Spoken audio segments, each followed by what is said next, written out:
Now I have to cut the muted part out of the VOD later.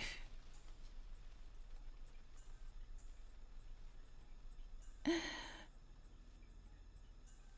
least from YouTube, I'll have to cut it out. Can you tell me the worst case scenarios for both of them? How big is the classroom? No, I'm not going to keep it. Please don't call me dumb. Let's see, approximately 50 square meters. And the room is closed, huh? More than likely. I'm sure the smell must be horrible.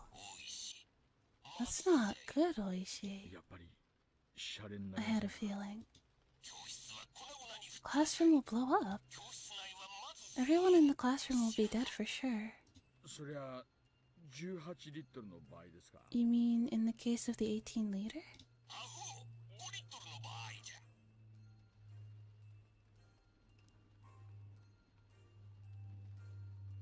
Hello, Mr. Manager. How are you?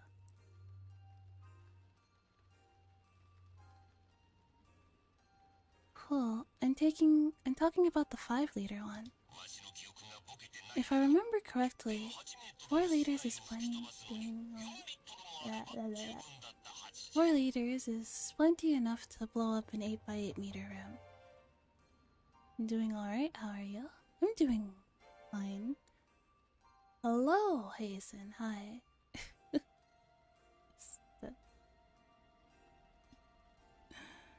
Yeah. Maybe I should have started the stream at this point, huh?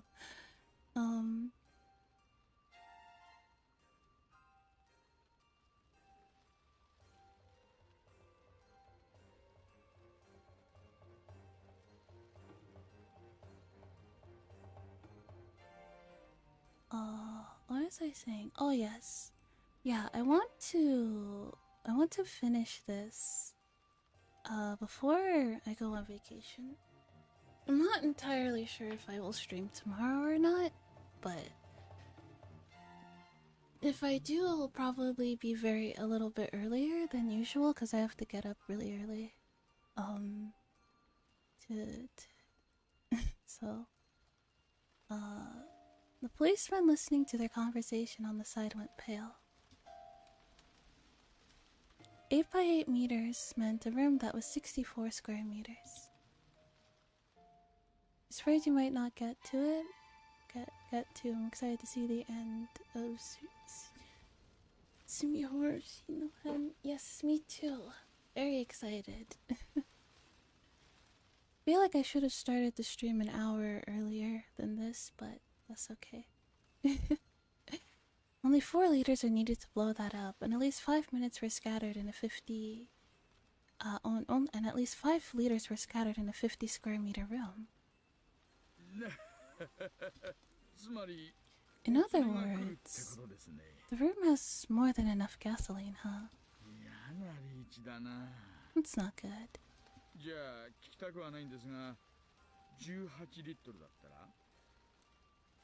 I'd rather not hear this, but what would happen if it was an 18-liter can? Let's see. To put it in your words, Oishi, the dealer's hands is Richi, Itsipatsu, Pinfu, Tanyo, Aka Aka, and Dora Dora. What do you mean? Buyman from the dealer. 24,000 points. The base distribution is 25,000 points. So there will be one 1,000 point stick left. Something like that. There may be one pillar left if you're lucky. They're gonna, yeah, pretty much that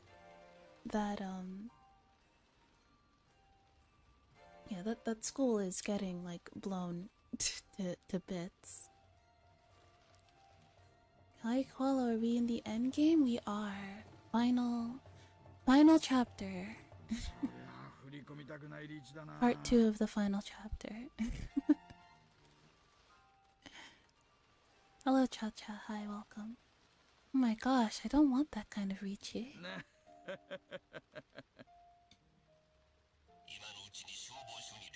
You should call the fire department and get a chemical unit ready. You need to have them deal with it after the incident is taken care of. I heard this through the bug, so if a fire engine shows up, the suspect will find out. It's crazy, man. I need to catch up with the VODs. Yeah? There's a lot of Higurashi VODs. Probably I definitely need to organize them into playlists.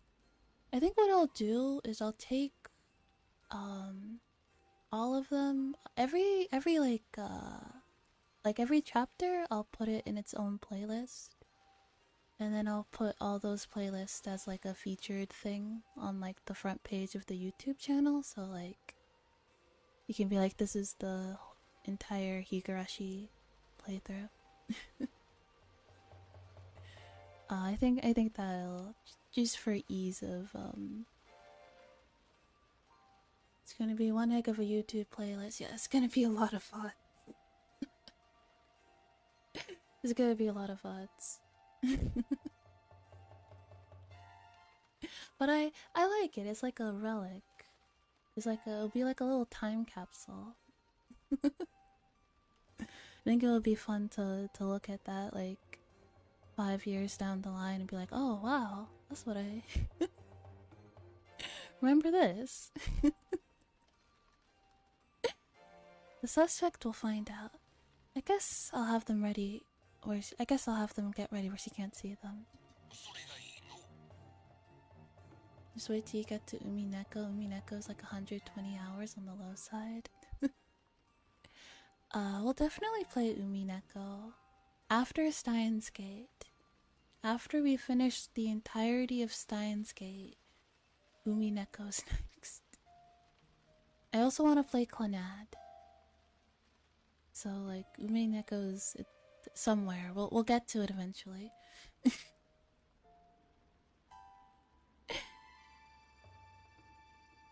Apologies in advance for Clannad, everybody. I apologize for doing. I'm going for what I'm gonna do to you with Clannad. Yeah, that's a good idea. You mentioned a bug, didn't you? Yes. I had a chance to come in contact with one of the hostages.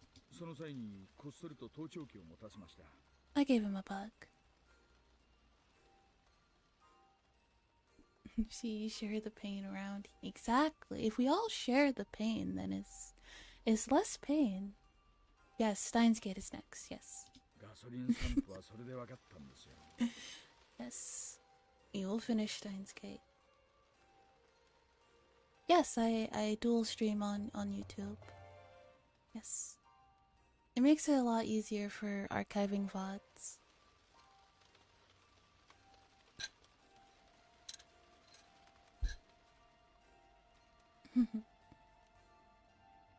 Yeah, cause like YouTube you can keep the VOD forever. Twitch is only 2 weeks. Or 2 months if you're a partner, but that's it. You can't keep it forever. Which, I understand why, but it's still kind of annoying. Yes, I had a chance to come in contact with one of the hostages. I gave him a bug. That's how I found out about the gasoline. That's not good.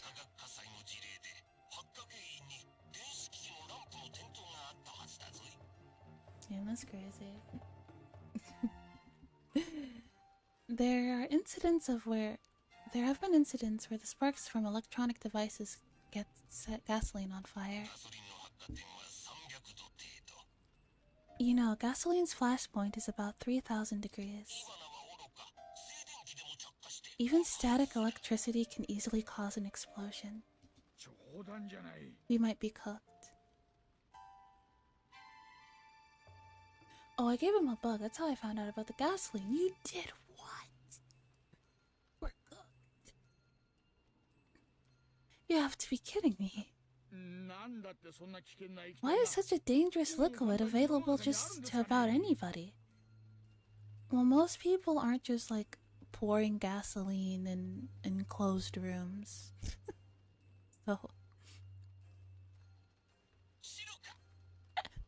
you know?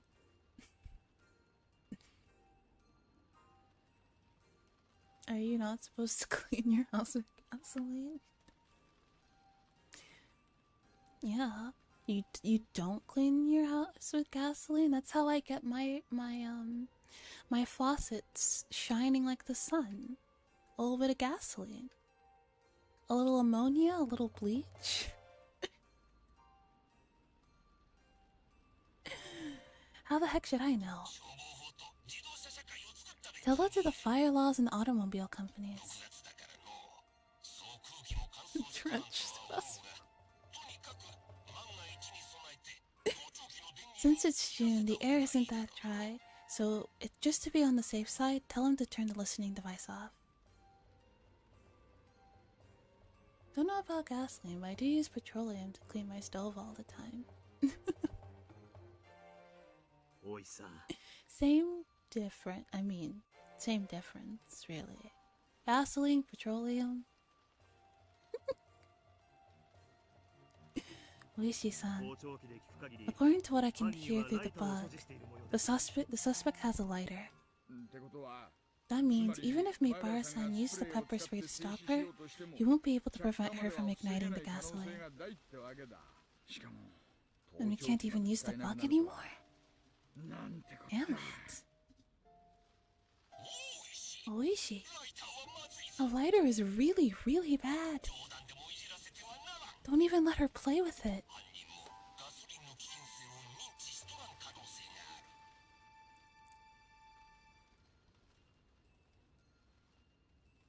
Slightly different. Years ago, I could have told you the exact difference, but these days, all I know is that the day ends in Y. It'd be like that. Don't even let her play with it. The suspect may not know how dangerous gasoline is.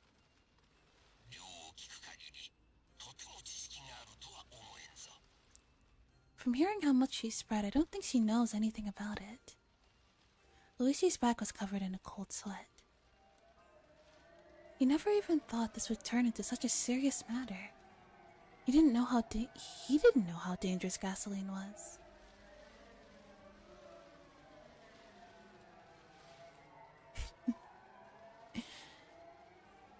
That's crazy. Teddy wants attention again. He didn't know because he never heard of cars exploding in car accidents. That happens sometimes though, doesn't it?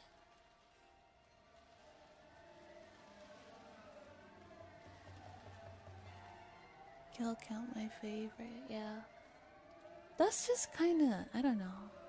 Is that my gimmick? Is the kill count my gimmick? Anytime we play a game,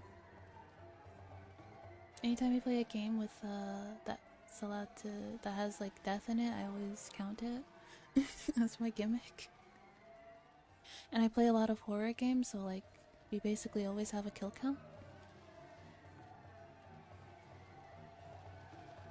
I mean, also, what is Oishi gonna do? Just kick the door in, the hinges, and hey, Rena, stop screwing around with that lighter, or you could accidentally isekai in your school. Cars generally don't explode in car accidents, no. Gasolines in cars are mostly safe, yeah, I figured. He knew it was dangerous, but he didn't know what it was capable of. Gasoline is more dangerous once it evaporates. Therefore, a burning car in an accident and gasoline fumes being ignited are at completely different levels. It's quite simple to understand if you think about how car engines work. Cars vaporize gasoline in the carburetor and let it explode in the engine cylinders. In other words, that little explosion in the engine is what gives cars the power to move. Therefore, if you want more power, an engine needs to be bigger to create a bigger explosion. So, if an engine cylinder was the size of a classroom, how much power would it create? see that in movies. It can't happen IRL if there's a lot of different circumstances that have to be present for something that dramatic to happen. Oh, see. Xavier, thanks for becoming a black rabbit. Anyone with knowledge of engines would know, but a lot of people don't consider how dangerous evaporated gasoline is. The good old days before fuel injection. Ah, well this takes place in the 80s, so I guess cars worked different back then. Anyone with knowledge of engines would know, but a lot of people don't consider how dangerous evaporated gasoline is because it's too familiar. Carburetors are pretty old school. Oh, I see. 25 hostages and 1 hostage taker. All 26 people were basically stuck in a huge bomb. Furthermore, the suspect might accidentally set it off. If she were to pretend to light the lighter as a threat, that would be the end.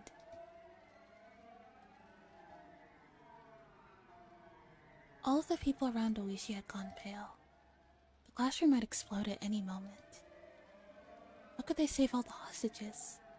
Especially when the criminal was living in her own delusion and her requests were something so unreal. Excuse me. I found the letter in the scrapbook.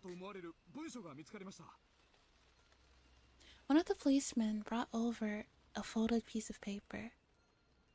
Anything with a spark is enough anyway. Yeah.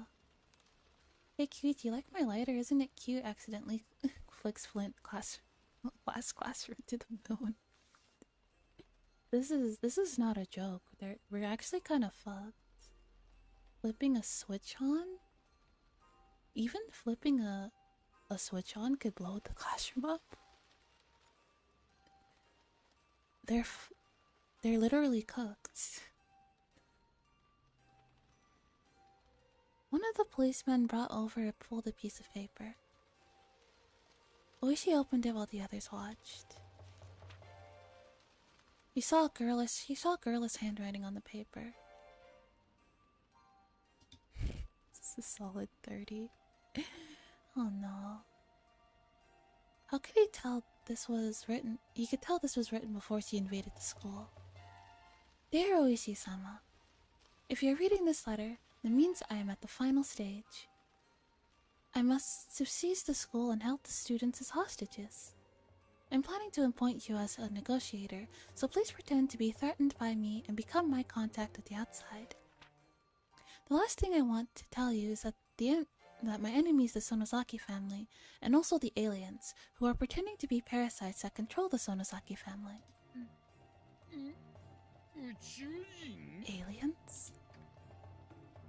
I didn't think you'd believe me if I brought up the aliens, so I didn't tell you about them until now. But when you read these scrapbooks, you'll understand. The aliens came to Earth in UFOs in ancient times.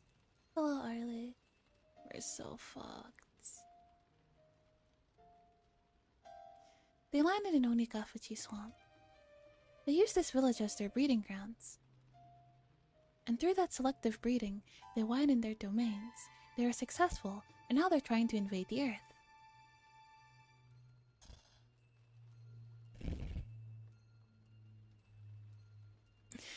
I'm doing good. We're so cooked. What the heck is this? All the other policemen frowned at the letter. No, it's not surprising. I read Takano's other scrapbooks and they were full of even stranger stories.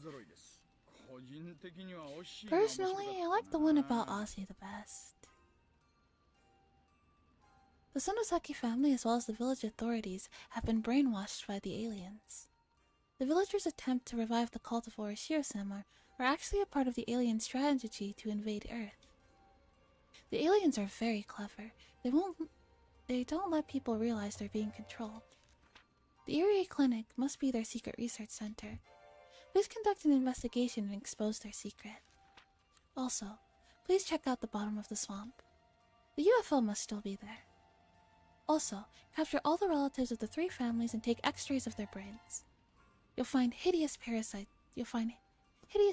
inside of them. But please be careful. Hello, Cody. How are you? How have you been?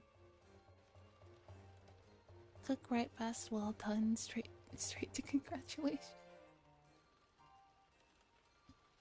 The aliens eliminate whoever finds. Fuck. The aliens eliminate whoever. Oh, Big Hero, thanks for becoming a pack rabbit. And I am doing quite well, I think. The aliens eliminate whoever finds out about them by replacing their host with a look-alike. That's how they've been controlling the village. Therefore, there may already be some aliens among the villagers. It is possible they will try to interfere with your investigation. As a matter of fact, there have been looks-alikes of Mie no Takano, Rika Furude, and me, Rena Ryuko. If you see any of those three, capture them immediately. There will be proof of aliens existing among us. Mio Takano? Why does he think that? I know. Among Us. We're so cooked. I told her over the phone that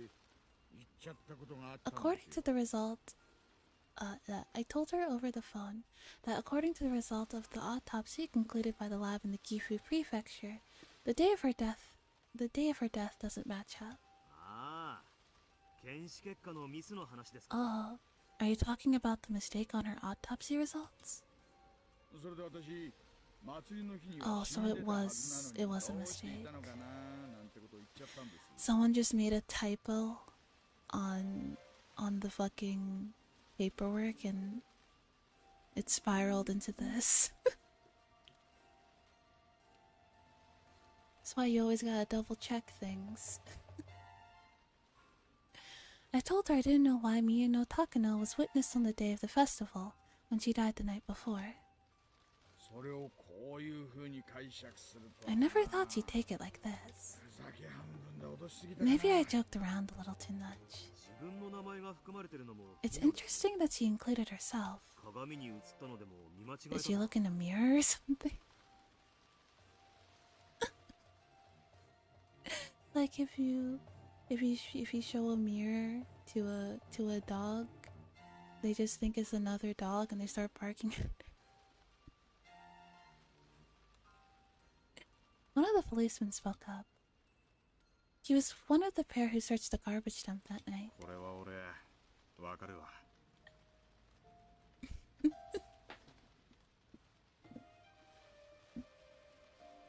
I mean, like, criminal investigation, etc.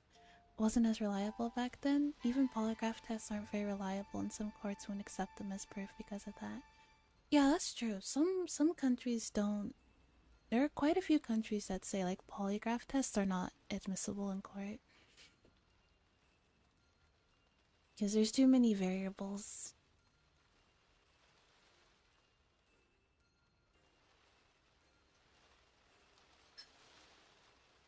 Yeah, they aren't foolproof. Some of them can say you're lying when you're not, yeah. It's not really a...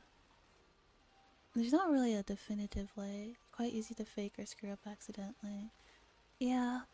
At the end of the day, there's not really a objectively true way to verify if someone's lying or not unless you find...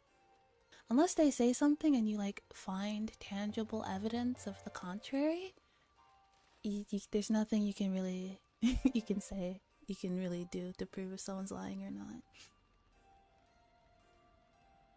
I can understand that. Remember?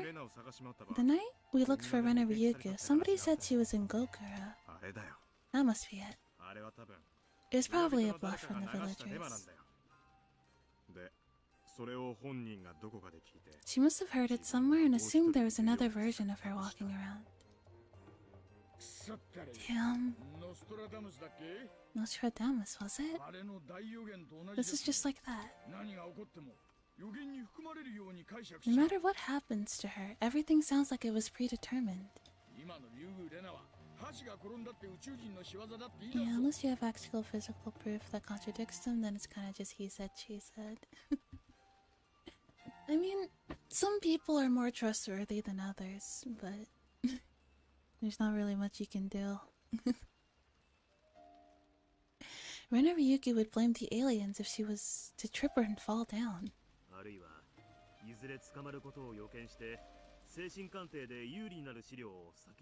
Or maybe she's coming up with all this crazy stuff so that once she's caught, she can use the insanity defense in court. No, this isn't about that. I'm pretty sure any self-respecting psychiatrist would, like, take one look at Rena and be like, oh no, she cannot stand trial. She's not. She's lost the plot. The plot is in Gokura. No, this isn't about that. She really does believe in this crazy stuff. She does from the bottom of her heart. I know that for sure. She truly believes in these stupid scrapbooks. Oh, there's another letter. Let's see. P.S. I was poisoned yesterday with the same stuff that killed Tomitake-san. I've been scratching my throat since then. I will probably have clawed out my throat. I will probably have clawed my throat open by tomorrow. If you can find the antidote when you investigate the area clinic, please bring it to me. That antidote, though.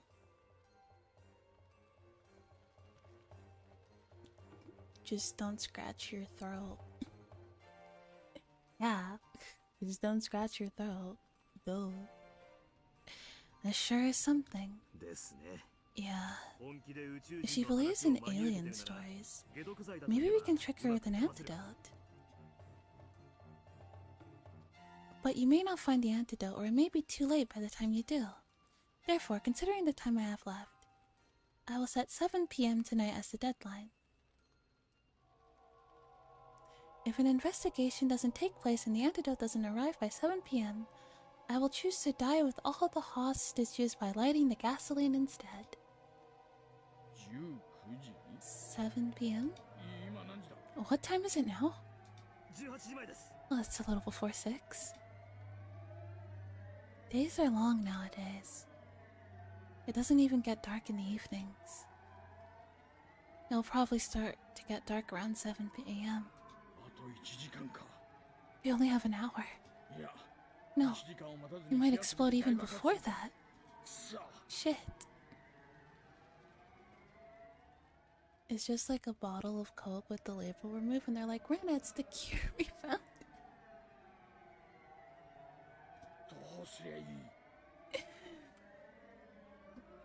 I mean, it might work. Yeah, what can we do? What the heck is he talking about? An alien invasion? And she's trying to take the hostages with her? That's just crazy. Yeah, it's absolutely crazy.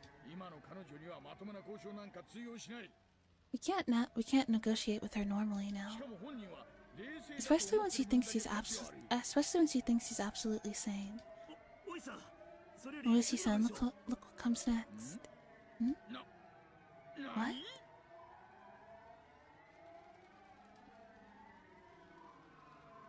No, that's just a bottle of Coke. You're trying to trick me. No, you don't understand. It's a bottle of Coke from the fridge in the area clinic. Oh, for real?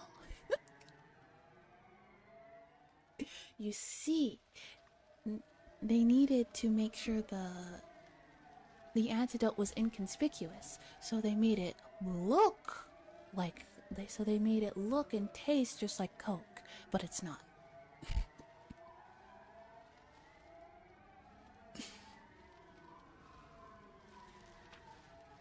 I'm planning to spread gasoline throughout the classroom. I'm sure you realize how dangerous that is. If anyone suggests storming into the room, please tell them exactly how bad an idea that would be. Also, the hostages are anchored down with U-shaped bike locks. Even if those alien policemen rushed in and killed me, they'd have to cut each lock. And if you tried cutting them, you might create sparks. Therefore, you'd need to completely ventilate the room first. In other words, it would take an extremely long time to rescue all the hostages from the classroom. Actually, I have a different explosive system set up other than the gasoline I spread. It's a very simple time bomb using gasoline and a kitchen timer. Did she make a fucking pipe bomb? The kitchen timer provides electricity at a set time. I rip the top of its plug so it'll create enough sparks to ignite the gasoline. I already set the timer to 7 p.m. Even if I'm not around, there will be an explosion at that time. Rena really got her hands on the anarchist's cookbook. She really did. If the classroom isn't ventilated by that time, it'll explode too. I'm sorry to ask you like this, Oishi-san, but please help me so we can avoid a tragedy. Please let the 3 families know that Mion Sonozaki, the successor to the head of the Sonozaki family, and Rika Furude, a mascot for the cult of Oyashiro-sama, are in this classroom. If anyone from the 3 families helps you, I'm sure their conspiracy will be exposed by tonight. Please help me avoid this tragedy. My sister and Oyashiro, you caused the tragedy. My sister and Oyashiro is crazy. The alien invasion is going to happen very soon. Please get going quickly. To my ally, Oishi-san. Rena Ryukyu. Oishi threw the scrapbooks to the ground. Damn it. How can she call me her ally?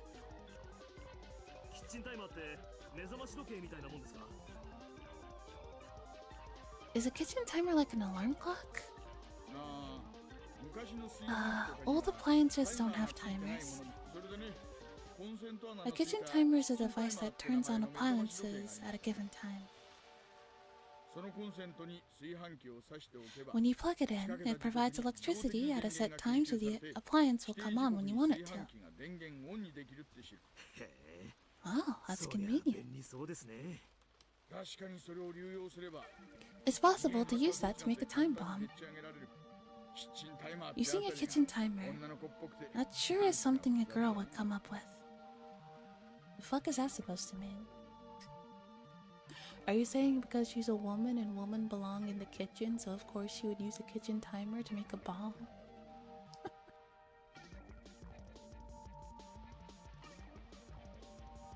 Is that what you're saying?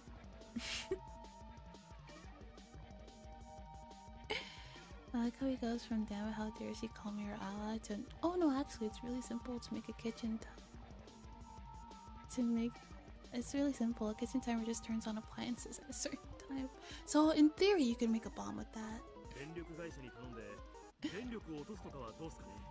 Why don't we call the electric company and turn the electricity off?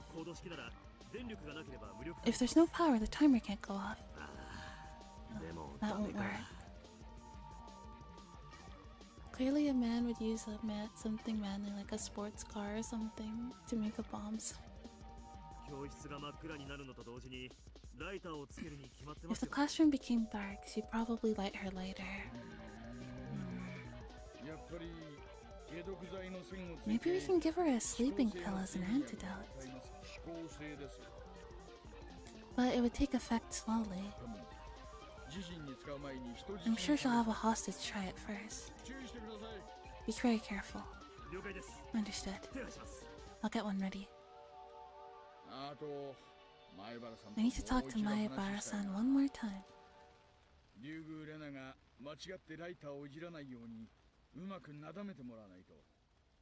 Imagine she does that by accident though. Don't worry, I have a lighter here. I'll light a candle. School explodes. Whoopsies. I have to tell him not to let Rena Ryukyu play with the lighter. I also have to tell him to turn the bug off. How about that, by the way? Have you heard anything interesting? The suspect seems to be abusing a hostage. Shit. I think it's Mion Sonozaki.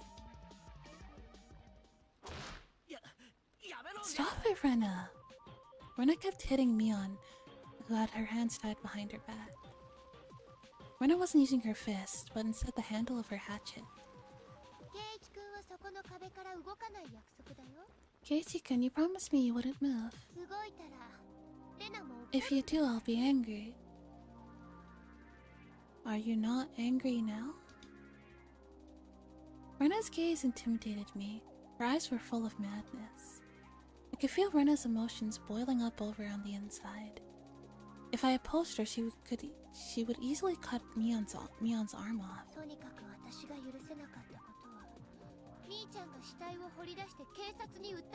She didn't turn them into the police. In fact, she dug up the corpses to make sure you wouldn't go to jail. Maybe she should have left them there. Maybe she should have left them there.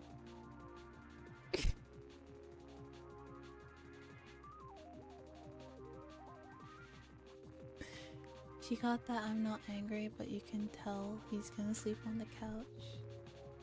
She's got the orc war cleaver. It's a hatchet. It's like for cutting wood. What I can't forgive is that it was you who dug up the corpses and turned them into the police. I trusted you. I trusted you. Rena hit Mion's face over and over. It wasn't just Mion's hands that were tied behind her. Her neck was also tied to a window frame with a bike lock. There was no way Mion could protect her face. I didn't know if her forehead was cut or if her nose was bleeding, but her face was covered in blood. Someone's punched the schizo in the face and end this. Can't be that strong, she's got noodle arms. Yes, but she's poured gasoline all over the room. And she has a lighter. So she also has a bomb. There's a bomb in the room as well.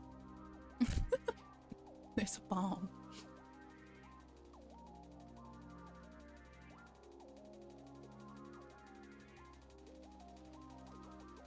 Also, who gave her a bomb? She made it. She made it herself with the kitchen timer. Actually, wouldn't her swinging that around be hella dangerous? Because what if she accidentally whacks the metal off something and they get flash cooked? Oh, that's true. Bombs aren't actually that hard to— apparently. Apparently not. Just need a few kitchen appliances and some time. Her blood got on the handle of the hatchet, and every time she got hit with it, more blood was smeared on her face. The handle of the hatchet could easily smash her forehead. Because of her position in the Sonozaki family, Mion couldn't say that she hit the bodies, so all she could do was endure. Propellant something to light it in the shell. Oh. However, Rena continued to attack her. Rena no longer had any restraint. She might even continue until Mion's front teeth were broken. Stop it, Rena! Haven't you had enough? I'll tell you the truth, so Rena, please stop hitting her. The truth? What is it? Keiichi-kun? No, you can't. Kei-chan. Everyone, please don't listen to what I'm about to say. I may say some disturbing stuff, but it isn't anything wrong. She killed 2 people. So please don't listen. Even if you hear it, forget that you did. Oh no, I'm sure most of the kids here are probably gonna block out this entire ordeal due to how traumatic it is, so like, go off.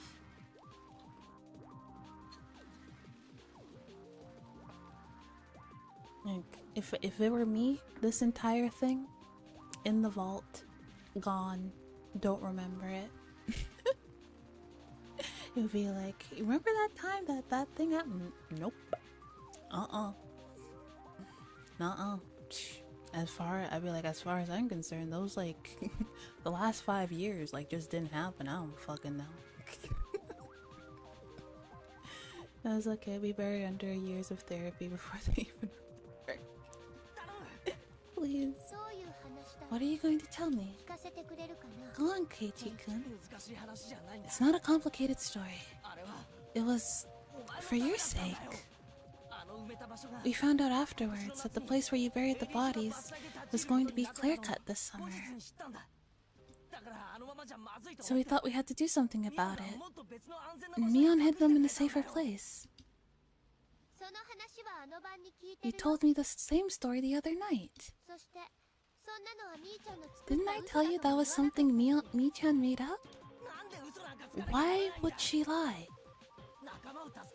She wanted to help her friend. Mion did it to help you.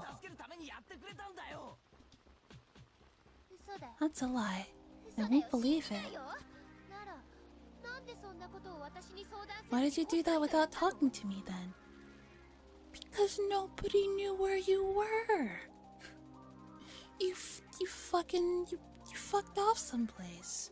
We didn't know. And it's the 80s. Cell phones don't exist. What are we supposed to do? Why did Mion even have to tell her? Also, why would you go back? Going back to where you buried the bodies is like a really bad look, by the way, just saying. Because like, what if somebody saw you digging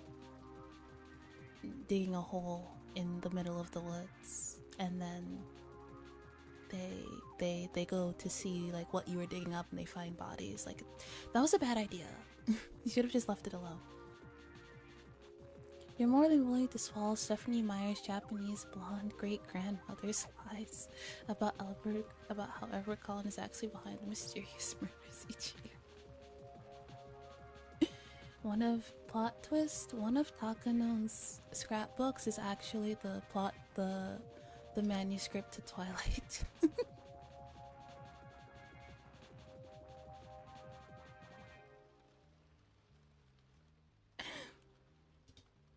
Mion was trying to be delicate.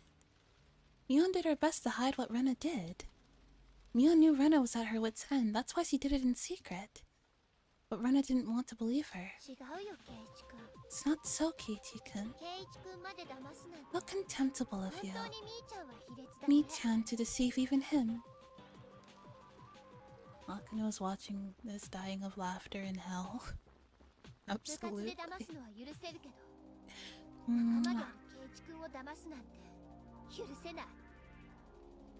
It's not so, Keiichi-kun. How contemptible of you, Mi-chan, to deceive even him. I won't say anything about your trickster and club activities, but this, I can't forgive you. I can't forgive you. I can't forgive you. Can't forgive you. She's about to lose it? About? I think she's already lost it. What more is there to lose? We've reached the peak, right? It can't get worse than this, right? I think so. We've reached the peak. I think so.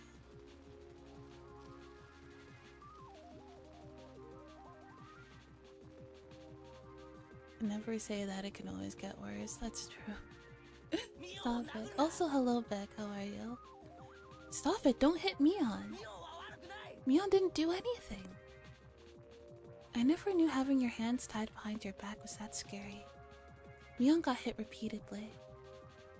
With the handle of the hatchet. She could only endure. She couldn't even protect herself with her hands. Hey, is it true, Mi-chan? If so, why didn't you tell me? Can't you understand Mion's position? She has to follow certain rules as a member of the Sonozaki family. Shouldn't you be grateful for what she's done for you? because you Sasquatched off to the woods. That too. Nobody knew where she was for like 3 days. I may have said it too aggressively. Rena turned around and glared at me. That's right, Keiichi-kun. Mi-chan sold me out to the police because of the circumstances surrounding the Sonozaki family. She sold out her friend. I was her friend. I really liked her. That was mean, Mi-chan. She was really just Bigfoot masking. She's like, why did nobody tell me? I really did like you so much. Why? How could you?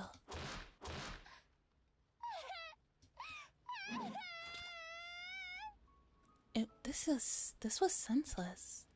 Rena cried as if she's being bullied, but she was the one doing the bullying.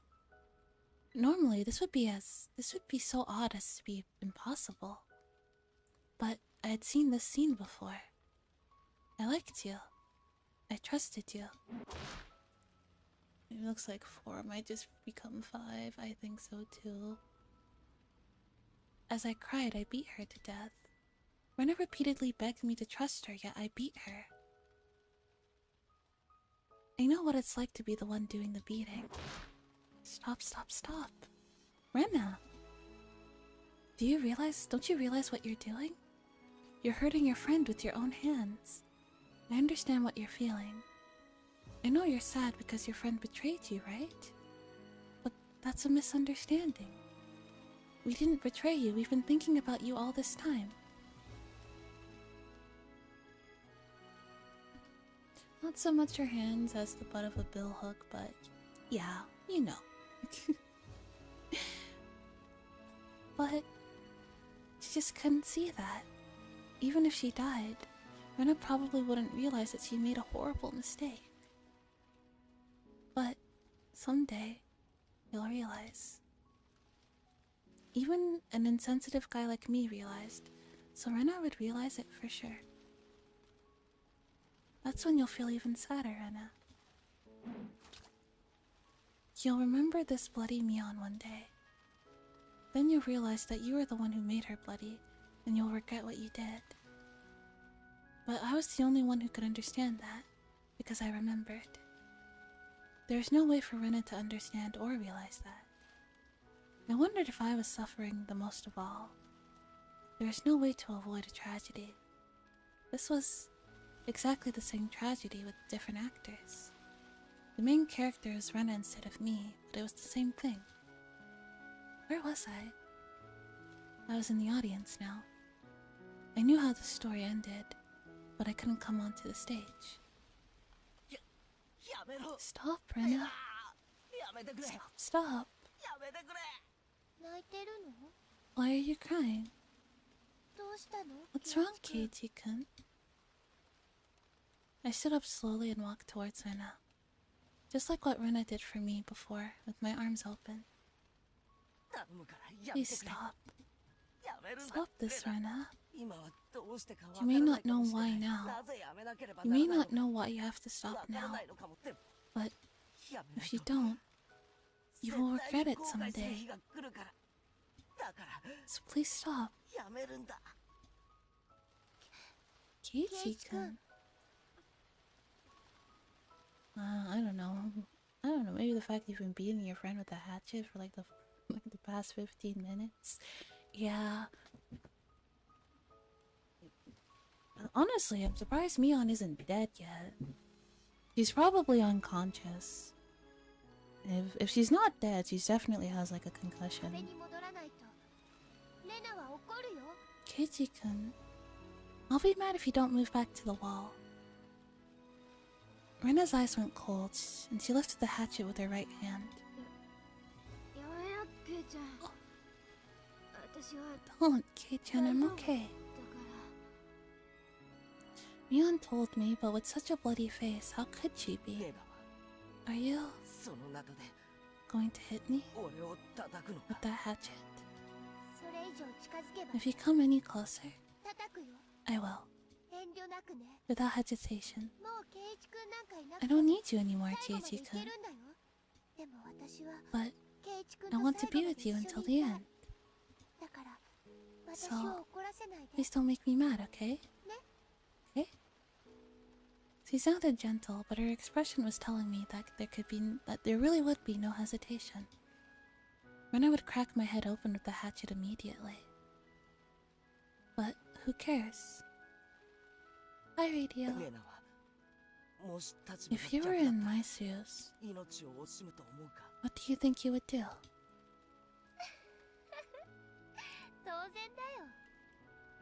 Of course, I don't want to die, so I wouldn't oppose my opponent. If they had a weapon, I would be scared.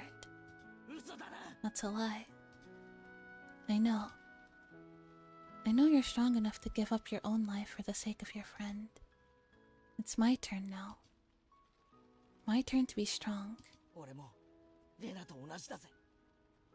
Sorry, Washiko no intensifies.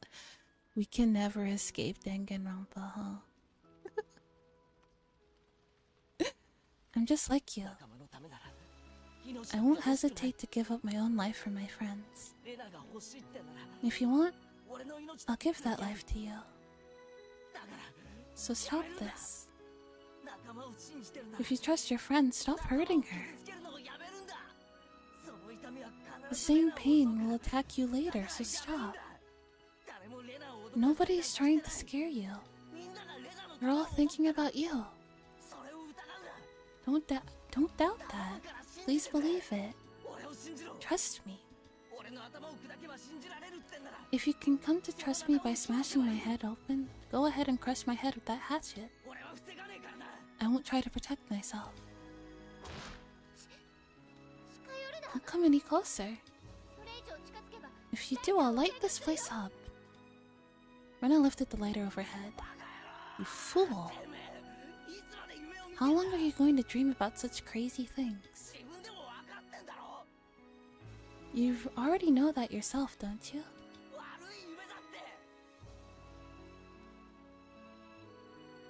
Really just hit her with the... Fair is fair, go ahead and mollywop me because I did it to you once. I mean, yeah. Yeah.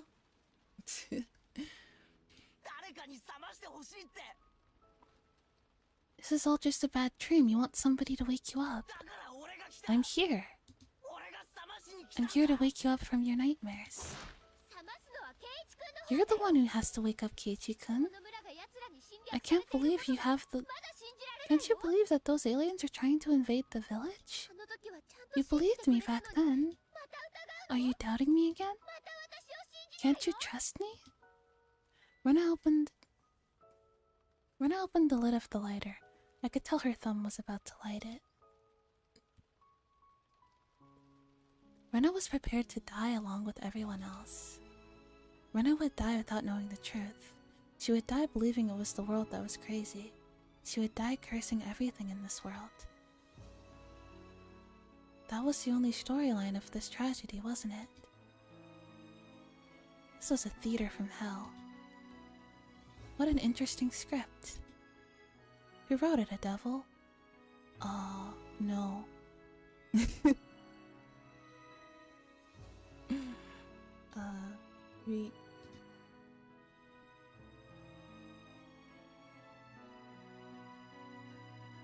What is his name again?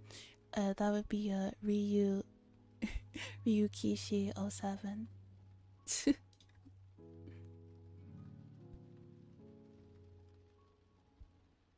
A Japanese dude who worked as a government temp worker or something along those lines. Yeah.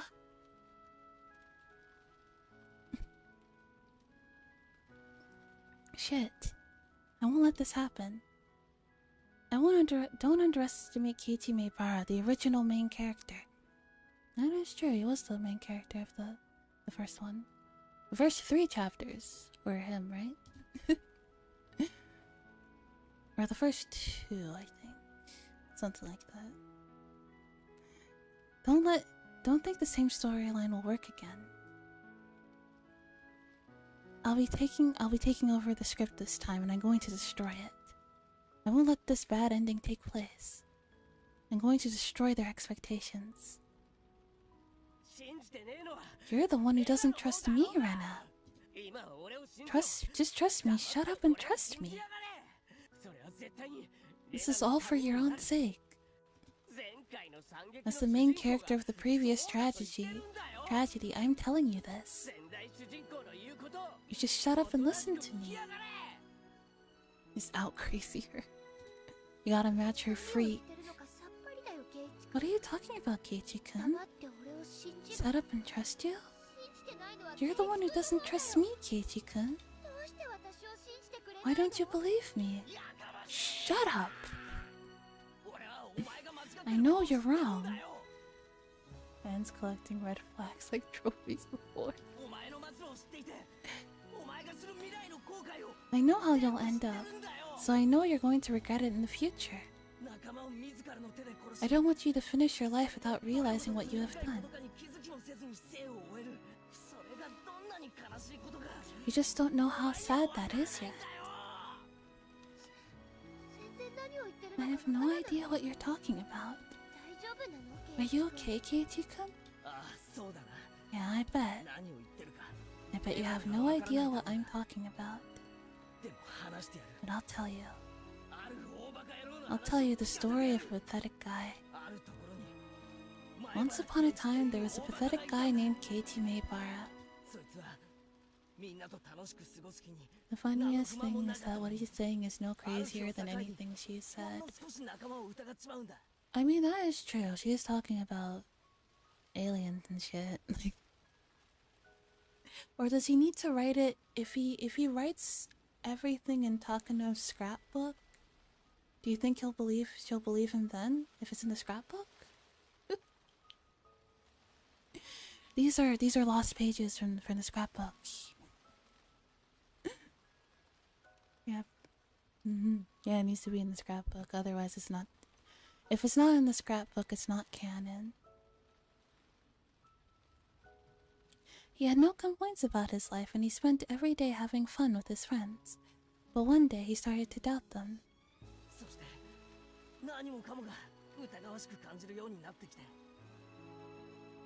After a while, he started to doubt everything. He didn't notice how worried his friends were. He hurt them repeatedly. How sorrowful. They trusted each other, but they couldn't let each other know. Can you believe something as stupid as that actually happened?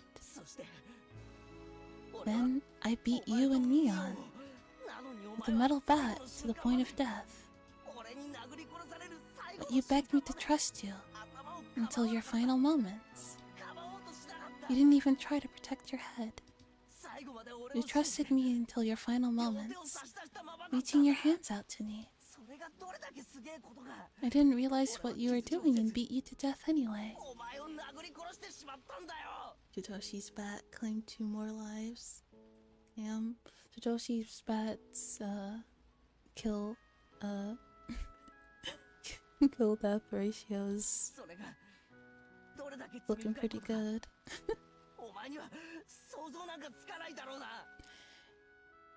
Do you know how sinful that was? I bet you have no idea. That's why I have to make up for what I've done. And Scott that assist from beyond the grave. I'm going to help. I'm going to stop you, Rena. If you come any closer, I'll light the lighter. Just as you tried to save me with your life, I'm going to save you, Rena. I still remember how magnificent you are when you died. You weren't even afraid of it. These words will reach him, she thought. The next words will make Keiichi-kun realize. Trust me, Rena. Oh! That was when Rena hit my head with the hatchet. I crumbled down to the floor. She hit me with the handle, but my head was probably cut open.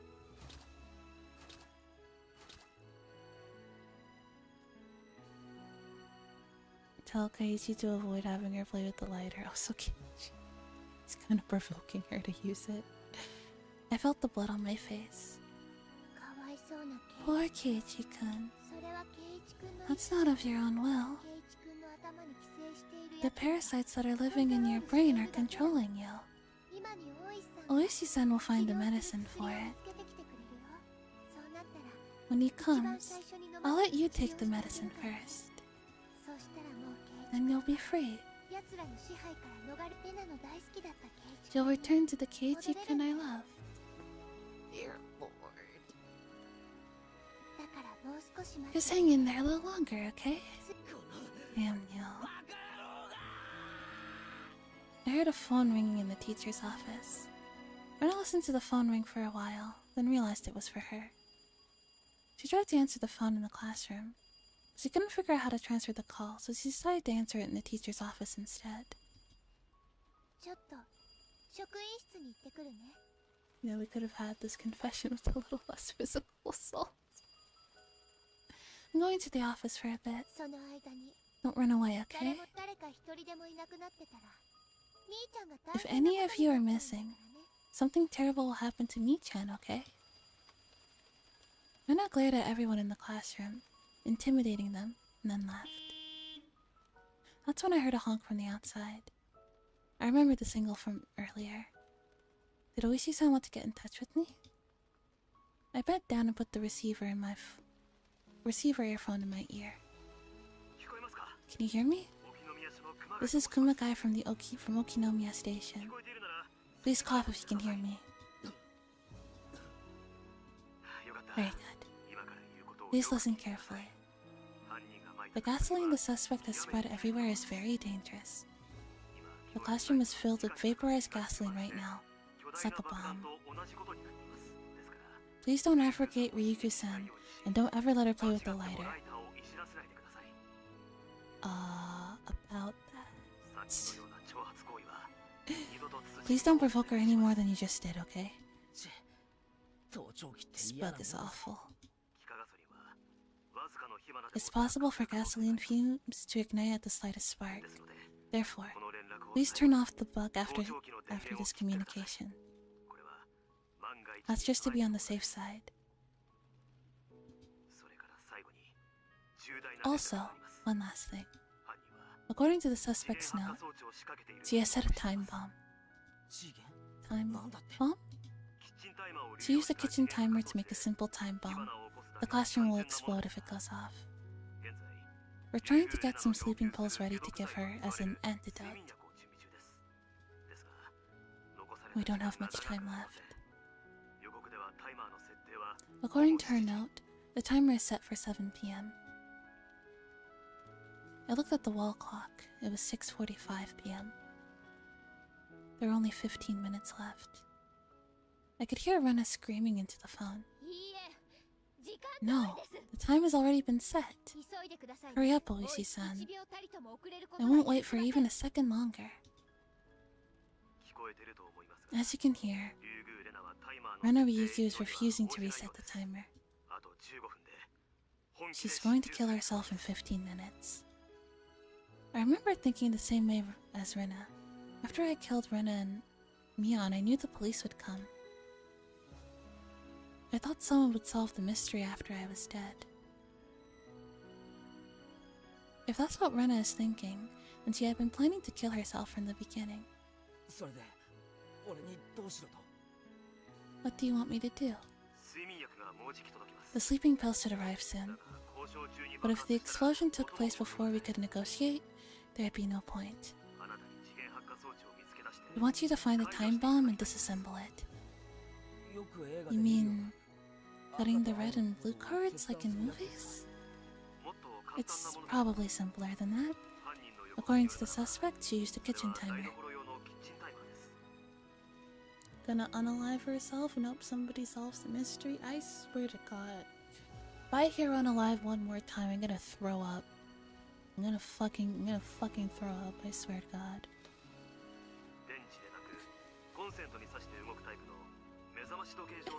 It's not a battery-operated one.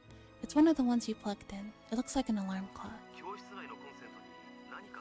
Do you see anything in an outlet in the classroom? There's one outlet in the back and another in the front of the classroom. I checked, but I didn't see anything that was plugged in. No, I don't see anything. If an ignition is taking place somewhere else, then it shouldn't work. It must be somewhere in the classroom. No, I don't think so. The only cord coming from the hallway is one for Rena's phone. Is it possible for the kitchen timer to be battery operated? It's a type that's powered by electricity. Could it possibly be in another room? If there's a different room where she spread the gasoline, then the timer would be in there. Are you telling me to check the whole school? In 15 minutes? I'm injured here, you know? But if I stayed here, I'd die in 15 minutes. This wasn't a time to be pessimistic. This was probably my last chance to stop this tragedy from taking place. She spread the gasoline while I went out to deliver the scrapbooks, so she must have done it in a fairly short amount of time. If she comes back and finds KT missing, she's gonna light that thing right off the bat. Yeah, absolutely. I didn't really think she had enough time to spread it everywhere else other than the classroom. Then where was the time bomb? Is it in the forestry office, maybe? We're doing everything we can here, so please help us. That's all.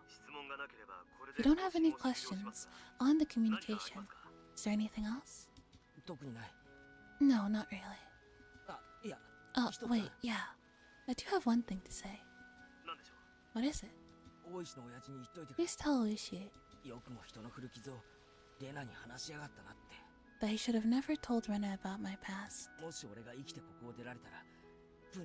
If I come out of this alive, I'll punch him, so you better be prepared. I mean, if it's close enough, the blast could easily set off a chain reaction, right? Yeah, but there's only a few places in the school where she could hide it. It could be... Yeah, there's only a handful of places where she could put it. And she was hiding in the forestry office earlier, so I feel like it's there. If I come out of this alive, it's not a very big school either, yeah. I'll punch him, so you better be prepared. Wait, 2 punches. One for telling Rena about me, and another for telling me about Rena. I understand. Oishi is disappointed in himself for letting Rena Ryugu fool him. I'm sure he'll be happy to let you throw a punch or two. Is that it now? Yeah.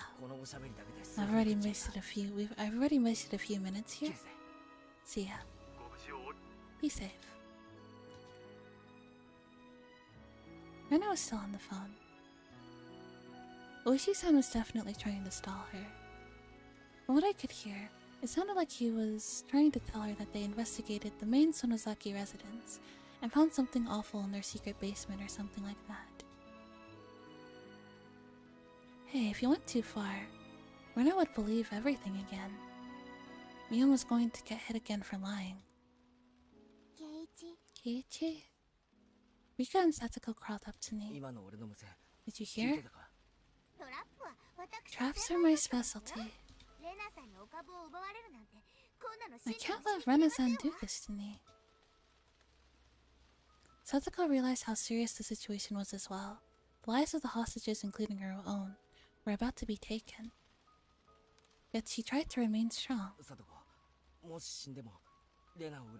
Satsuko, even if you die, please don't hate Rena. Rena is sick. She's just unfortunate enough to get this tragic disease. Remember? Yes, radio. We had so much fun together. Satoko. I'll still believe both you and Rena are my wonderful friends. Nanigaski. What do I like?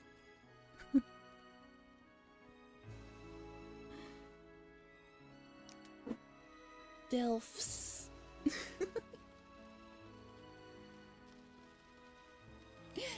Yorima.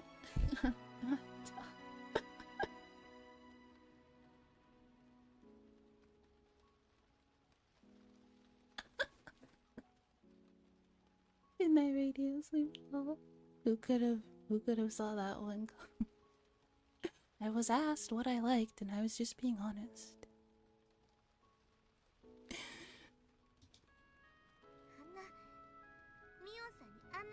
How can you still say she's your friend? How could you still say she's your friend after what she's done to me on? I knew the moment I saw the Korean say no. Come on. What, can't you understand, Satoko?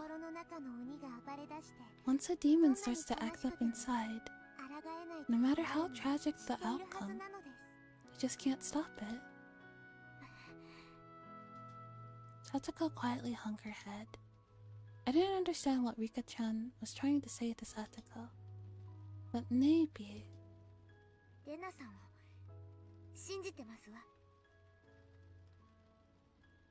Wanted to know what happened, but I gotta cook my burgers before I get too tired. No worries. Satoko having non-flashbacks to being crucified by Shion. Oof. Yeah. Literally crucified, by the way. Yeah, no worries. There you go, Satoko. I hugged Satoko's head. Rika-chan's arms were tied, so she couldn't embrace Satoko, but she put her forehead closer to her in praise. Okay then, I'm asking the world's best trap expert. If you were to blow up this classroom, where would you set a time bomb? Count on me. The device has to be connected to an outlet, huh? Yeah, that's right. But it could be somewhere else other than this room. It's possible that she spread gasoline all over a different room and set the device there. No, I don't think she had enough time to do that. She had gasoline hidden close by and only spread it here. That was about all the time she had. I remember now. Rena told me last night she had to prepare something for today. That means she had things ready since then, at least. Those are all the hints I get, huh? What a cruel minesweeping game. They did mention earlier several times some rank smell throughout the school. They did say that. Like, everyone said that the school smelled really bad. And that was gasoline. You can find it, Satoko. If you can't, there's no way I can. I'm wagering all my trust in you. You can do it, Satoko. In order to save Rena, please find it. In that case, very well. No pressure. I shall prove that Rena-san's traps is child's play compared to one of my own. I'm going to ask you one more time. If you were to blow up this room, where would you set a time bomb? Satoko grinned and closed her eyes to concentrate.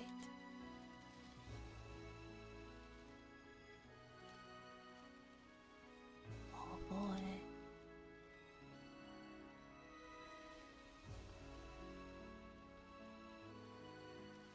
This is the... Who are you people? Move over. Who's in charge here? Several cars had arrived, producing several men. They weren't from Okinomiya Station. One of them was wearing a suit, despite the hot weather. He approached me, pushing Kumagai aside. Hey, look who's there. Good to see you again. Okata-kun from the prefectural headquarters? Watch your mouth. I'm ranked much higher than you now, so don't address me so casually. Can I help you with something? Otaka-kun? I'm rather busy at the moment. You can't possibly be thinking about taking over this case. I hope so too. I think we can. As long as it's not too long, I think so. We can't possibly be thinking about taking over this case. Who approved that exactly? I did, Oishi-kun. Chief? Takasugi-kun has informed me of the situation. He also told me that you started all this. It is kind of Oishi's fault, yes. You can go now. The troops will take over. The troops? Otaka-kun, you aren't going to storm the building, are you? I understand the risk. We don't have any time left before the bomb goes off. You've taken too long. We're going to take care of the mess you left behind. Just step back for a minute.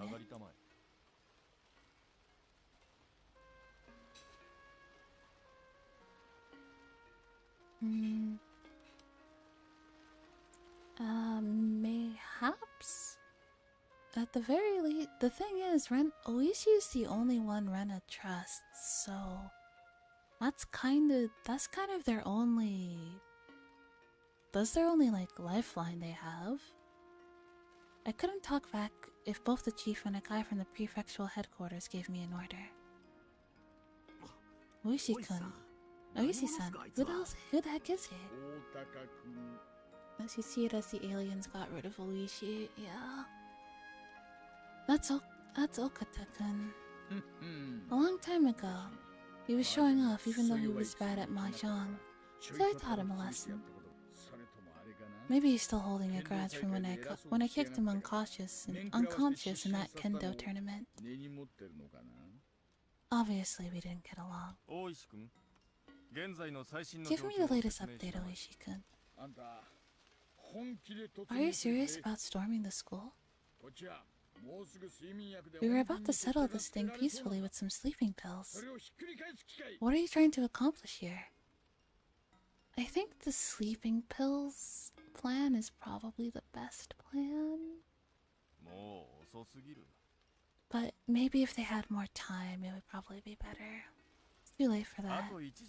If we had another hour, that would be possible. Instead, the special unit from the prefectural police department will move in. Your unit will be their backup. Chief, you know what's going on, don't you?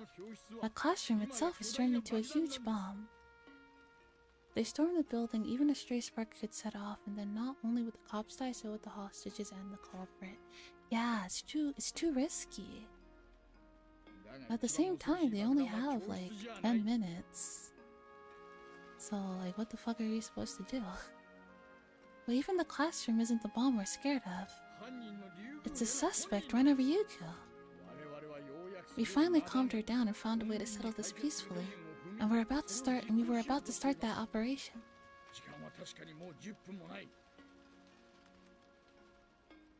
We have no time, so let's bum rush into the trap she's laid waiting. She's laid waiting, awaiting this exact situation. Yeah. It's kinda dumb. I know we only have about 10 minutes, but I'll make sure this works. I'll continue negotiating. If it doesn't work, I'll be blown up. Then you can sit back and say I told you so, okay? Oishi-kun.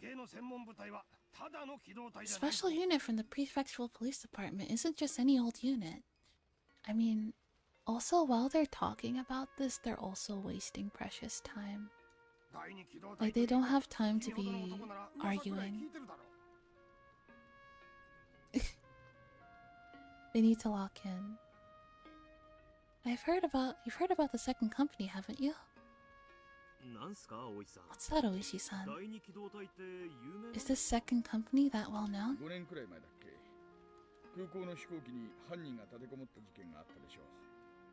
Do you remember about 5 years ago when the JRA hijacked that airplane?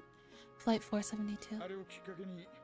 I heard that special counter-terrorist units were put together in Tokyo and Osaka after that incident. So they really do exist. She literally alluded to several times, knowing the aliens are coming for her. She's fully expecting them to come rushing into the building.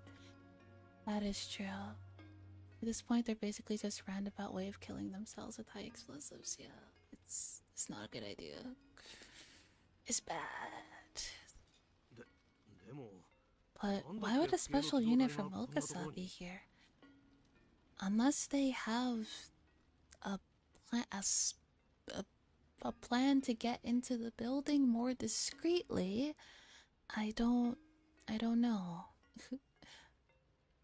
Otaka smiled proudly. We just happened to be holding a training session with your prefectural police unit. We requested their help. You haven't changed, have you? You have a bad tendency to escalate matters quickly. The company members exited the vehicles one after another and took position. They didn't move like policemen. Otaka-kun, are you really going to have a gunfight here?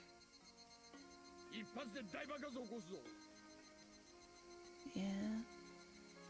One shot is all it'll need to trigger an explosion.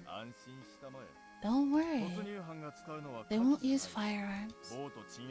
They're using riot shields and riot guns. These guns send out tear gas at high pressures. There will be no issues with explosions. Wow, I've never heard of such convenient water guns. This is a bad idea. This is bad. I don't like it. I don't like it. I don't like it. I don't like it. By the way, can that toy reach the classroom from across the schoolyard? You don't need to worry about that. You just move over and let us do our job. As I lifted my arms exaggerately, one elbow accidentally touched the car horn, which honked. Of course I did it on purpose. You're trying to get Keiichi Maebara's attention? Of course. I just hope he heard it. What are you going to tell him now?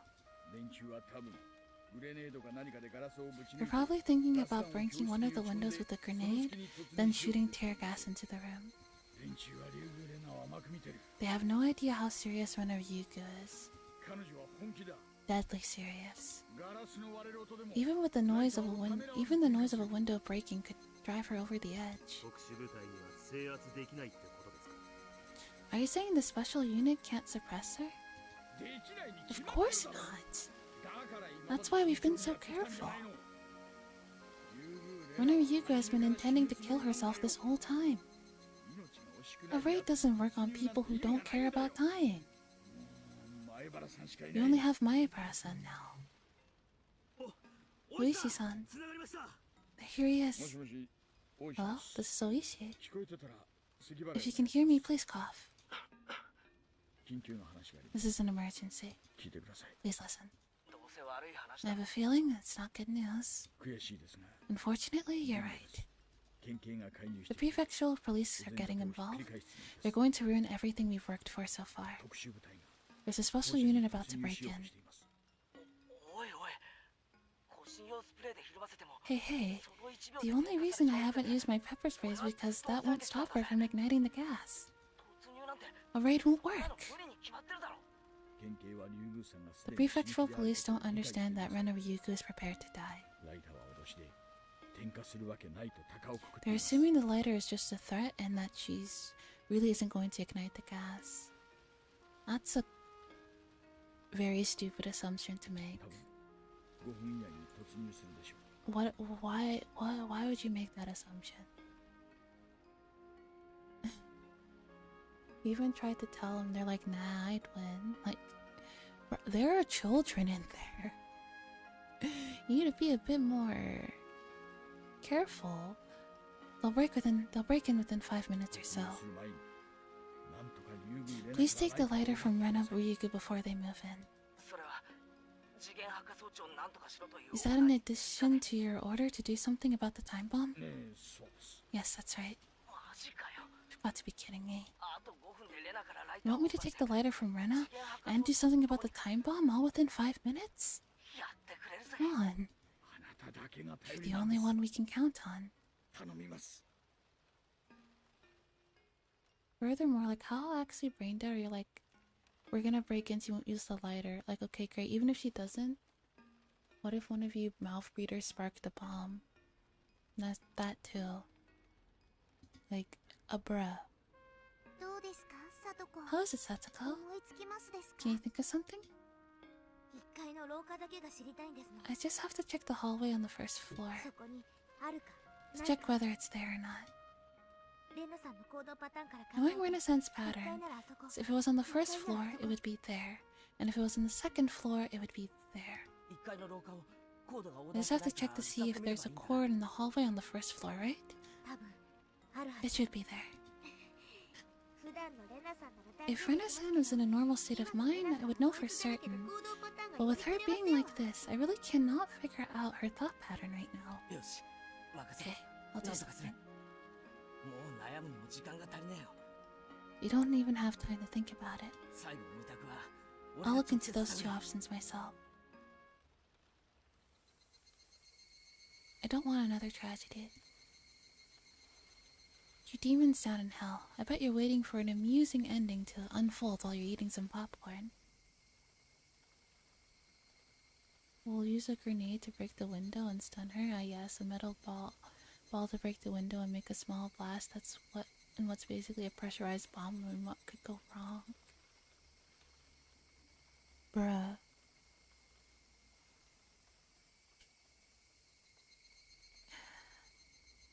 I won't let that happen. I'm going to change everything. I'm going to make you pick up your popcorn off the floor. I spoke to Rena as she continued on with her story about the aliens. What is it? What's the matter, Keiichi-kun? Hey, didn't you hear something just now? Rena went quiet and looked around. Rena became totally paranoid about everything. Once she became worried, she just couldn't ignore it. Really? Are you sure, Keiichi-kun? Yeah. The lack of a capacity for intelligent thought in them is almost impressive. It's crazy. I thought, aren't they specifically trained to handle situations like this?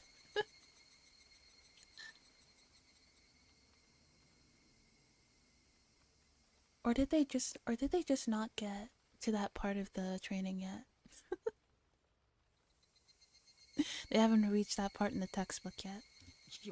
So wasn't in the budget, you know. There was some cuts. We had to do some downsizing. Yeah, I'm sure I heard something. I knew she'd want to check it herself. But she really couldn't leave the room for something like that. So in that case, she'd have to ask me to check for her. Rena must have been thinking the same thing. Keiichi-kun, can you go check? Rena gave me an order with a fake smile on her lips. Okay. Rena watched me go out into the hallway. As I did, she spoke to me. Don't make me angry, okay? Trust me. I'm your friend. Yeah. I trust you. I trust you. So don't betray me, okay?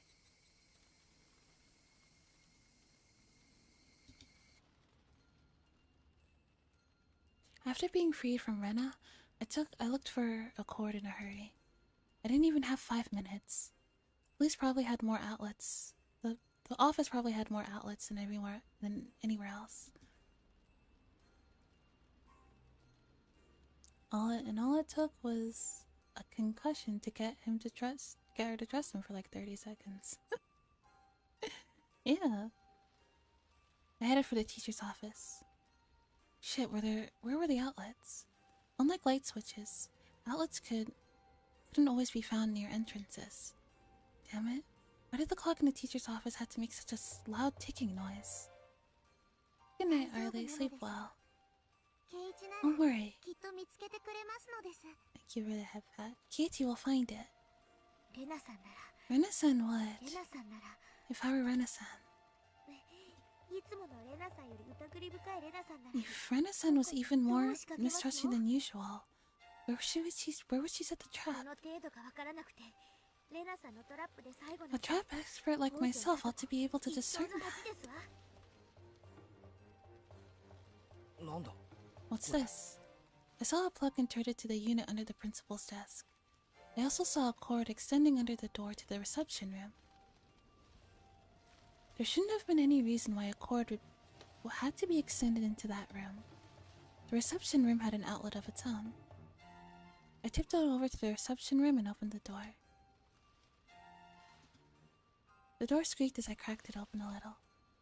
I poked my head inside the reception room. I saw the suspicious cord crossing the room and extending under the door into the hallway. I followed the cord through the reception room, opened the door to the hallway, and the cord was extending into the storage closet. The storage closet was used to hold cleaning chemicals. I could smell them from here. The cord was extending into there. I carefully opened the door and turned the light on. The cord was attached to another extension cord, and there was an alarm clock that didn't belong there. He found it. The time bomb. All I have to do is unplug the cord. I picked up the alarm clock. It looked like a normal alarm clock. Actually, it was a normal alarm clock. I remember Kumagai-san calling it a kitchen timer. He said it was a bit like an alarm clock. With the amount of extension cords, there's a small miracle it didn't spark itself and set itself off, right?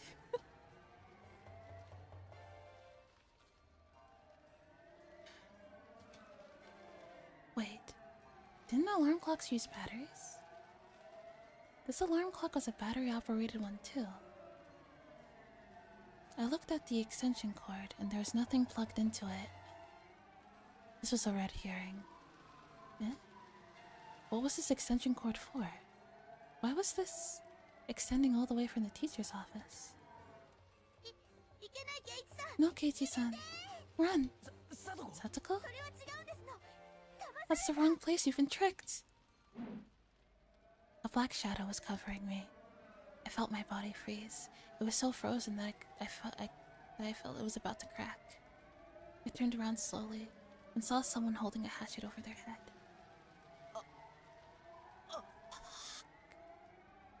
I dropped the alarm clock. It made a noise as it hit the ground. Why did you follow the extension cord? And why did you have the alarm clock in your hands? Why did you? All the cells in my body were frozen. This was Rena's trap. Rena was suspicious of everyone, including me. This whole time, she thought there was someone connected to the people outside. This was a trap to lure that person out. Only the people outside knew about the bomb. I was told about the whole thing, and so I followed the extension cord and picked up the alarm clock. Stupid of me. Wait, Rena. I trusted you, Keiichi-kun. How could you? I mean, he did say he heard a noise. Rena hit me with the back of the hatchet. Earlier. It was painful, but it didn't kill me. This time she was holding the hatchet the right way. It just wouldn't crack my forehead. It would split my entire head open. Rena lifted the hatchet mercilessly. She moved slowly as if everything was in slow motion. She looked almost divine. Maybe it really was holy. Trusted you, Katie-kun. Yes, you trusted him so much. He set a trap specifically for him. What an awesome amount of trust. I was praying after all. Praying? What was I praying for? I was praying for my life.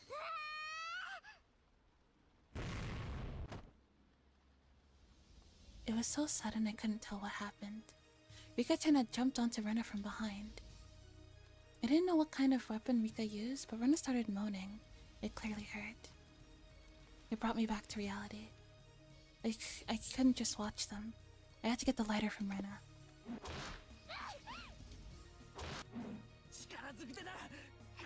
I don't think he can win with mere force.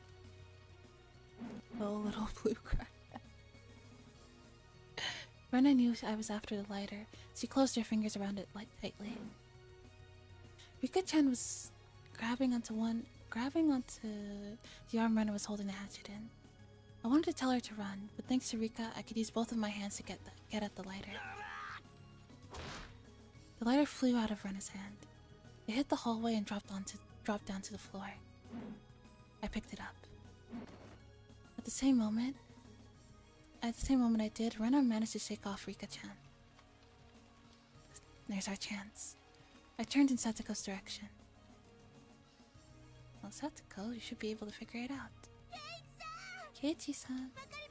I know now, I figured it out. I heard Satoko screaming from the classroom. Satoko had figured out where Rena hid the time bomb. I wanted to catch Rena, but I didn't have time for that. I had to do something about the bomb instead. Keiichi, hurry up and go back to Satoko. Rika-chan had spread her arms, blocking Rena's path forward. What are you doing? Just run. Keiichi, this isn't the first time I've done this for you. Don't you remember? If I had tried a little harder the previous time, you could have done it. So this time, you're going to make it. Just go. I didn't know what Rika-chan was talking about. But there was one thing I did know. Just like Rena and Neon were ready to give up their lives for their friends, and I was willing to give up mine. Rika-chan was prepared for that too. Rika-chan's like, don't worry, I'm locked in. Therefore, telling Rika-chan to run was like telling her she wasn't my friend. And so I will depend on my friend Rika-chan. Thank you, Rika-chan. Keiichi-chan, we're running out of time. Leaving it to Rika-chan, I dashed for the classroom. As soon as Rika heard Keiichi's footsteps within the classroom door, she sighed in relief. For the first time in 5 episodes, I'm totally sober and I'm gonna mop the floor with this ginger. As she did, Rena's black shadow became ever closer. Oh god. That's great, that's just great. This isn't a club activity, you know? You'll be killed for real. You'll be killed by an angry Rena.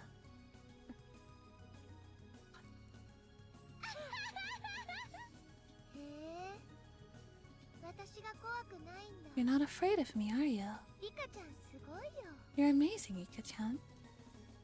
Rika grabbed the mop as she ran from the storage closet, picked it up and held it upside down like a spear.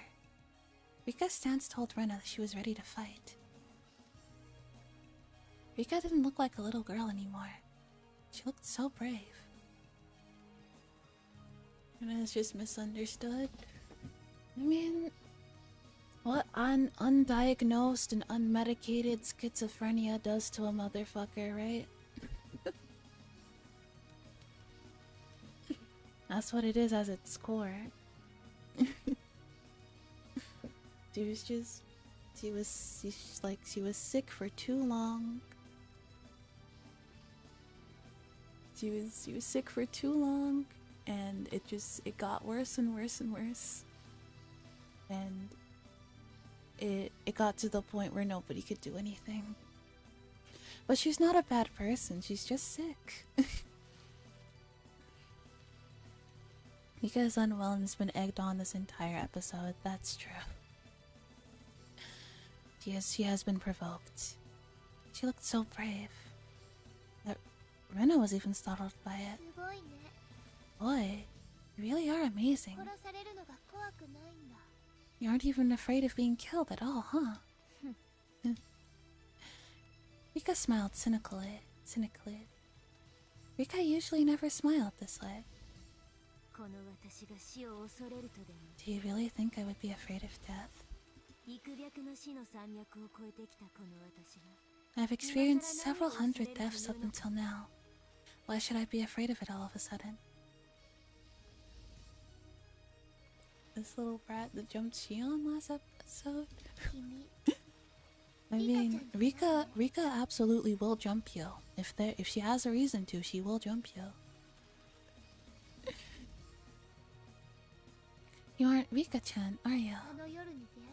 You're the one I met that night. Show yourself, alien.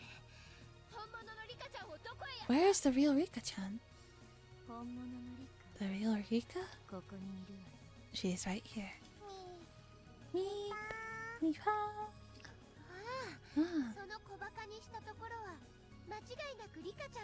The way you're looking down at me, that really is like Rika-chan. Oh, I get it. Oeshiro-sama is an alien. The Furude family is descended from him, and therefore you are a descendant of aliens. Yes, Rena, you've cracked the code. You've done it. Bravo. 4D chess. Million IQ. I'll crack your head. I'll crack open your head and crack all the parasites in your brain. Rena raised her hatchet and charged at Rika with a scream. One swing is all I need to smash your head open. Rena looked like a beast charging towards its prey. Apologies, I had some stuff to do, but I'm back. No worries. Rika took a step backwards and lowered her body, preparing to counterattack. She did that with no hesitation. Even a minute is plenty. I'll play with you. Come on, Hatchet Girl. Do you not get it, KT-san? All the hints are were already in place this morning. Calm down, Satsuko. Explain more slowly so I can understand. What are you trying to say? It's simple if you just remember. Come on, it's quite obvious when you do. Hey, something stinks today. Close the windows. Silly, it'll be hotter in here if we close the windows. We have been smelling gasoline coming from outdoors. There are no forestry service people in the office, but they weren't doing work today. The smell wasn't coming from anything they were doing. In other words, it was the smell of Rena's gasoline. Rena hid the gasoline near the classroom. She had it in a plastic container. You can't smell gasoline that's in a plastic container. So in other words, she had more gasoline ready than just in the container she used to spread it around the classroom. Where was the smell coming from? Was it coming from outside? Vaporized gasoline is heavier than air. It sinks. There's another hint other than that. What? Our ball is missing. You hit it again, didn't you, Hojo? Why would I hide such a stupid thing? If I was going to hide something, I'd hide something better than that. Kids who love to play with their ball never lose it. It should have been in the same place it always was. But it was gone. That must mean that Rena used it for something. The gasoline was coming from above. A ball is missing. So maybe it was stuffed somewhere.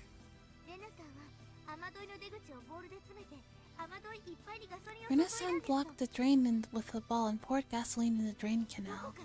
Where?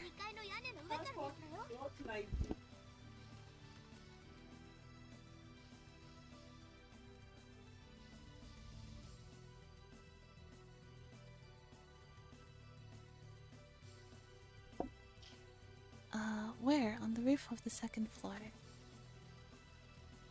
The drain canal extended along the roof of the second floor and came straight down to the ground. If it was plugged and filled with gasoline, it was like a huge Molotov cocktail that extended from the ground to the roof of the second floor. Furthermore, the drain canal ran by the classroom windows. If the canal exploded, the classroom would explode too. Therefore, the bomb is on the second floor. I bet she ran an extension cord out the second floor window. It's on the rooftop. I picked up a pair of scissors and cut Satoko's bonds. By the way, how did Rika-chan free herself from the rope?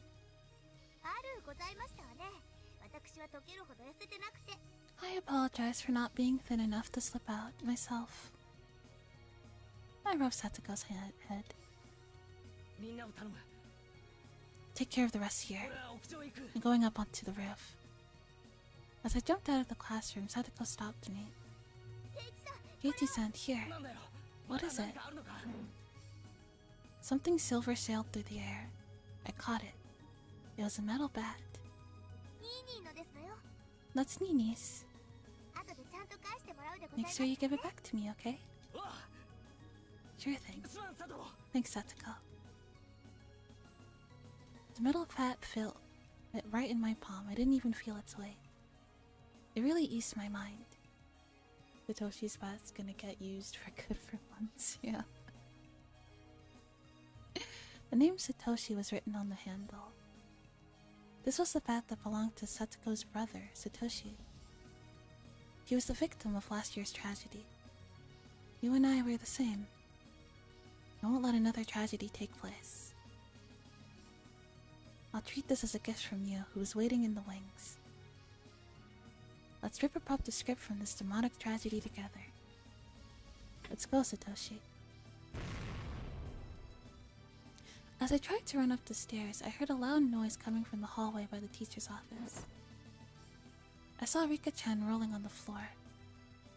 Damn, Rika-chan. I love the symbolism of that part so much, yeah.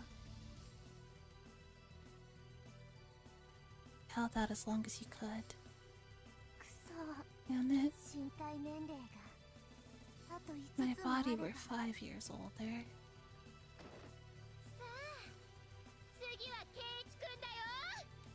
If you ever need more mods, just putting out there that I'm a mod for 4 different channels. Not asking to be one. It kind of goes against etiquette, but just a thought for you. I have been thinking about opening mod apps, but if you're already a mod for 4 different channels, then that's okay. It'd be nice if you had like a channel where you don't have to worry about modding and you can just relax. So that's fine.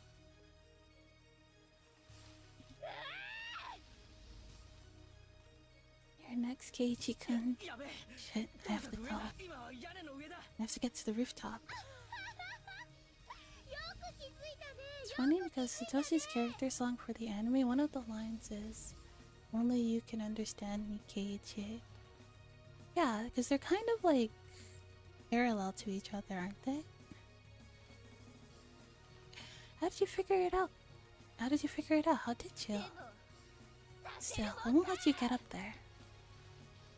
Rena's face looked unbelievably scary. She was ready to rip me apart if she caught me. In that case, just try me. 2 of the 4 are very small channels, but it's okay. I'll still relax regardless. I did want to offer just in case. Oh, I appreciate the offer. I'll think about it. I'll think about making mod applications. I turned on the bug in my pocket. I didn't have time to put on the earphones. As Rena flew up the stairs, her foot got caught on a jump rope. She tripped and then 3 buckets fell on her head. The result of Satoko's trap.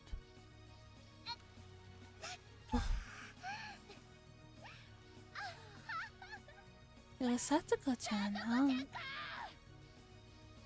Satoko leaned against the wall and waved her index finger in a mocking gesture. I'd apply, but honestly I have no idea how to do any of that works. Someone else would be a better fit. Yeah.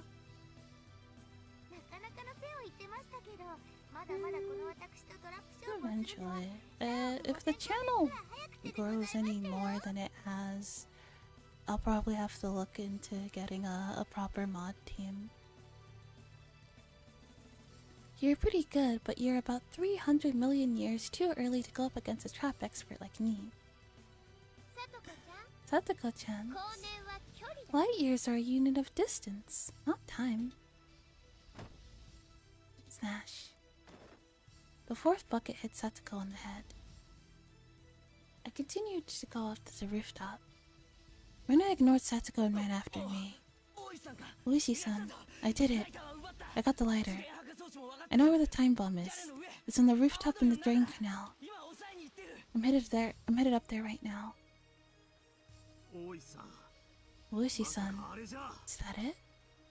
Oishi grabbed a pair of binoculars from Kumakai and looked at the drain gutter on the rooftop. There was something like an alarm clock sitting there. Let's go. The cord from the clock was extending to the 2nd floor window. It was so obvious that they didn't even notice until just then.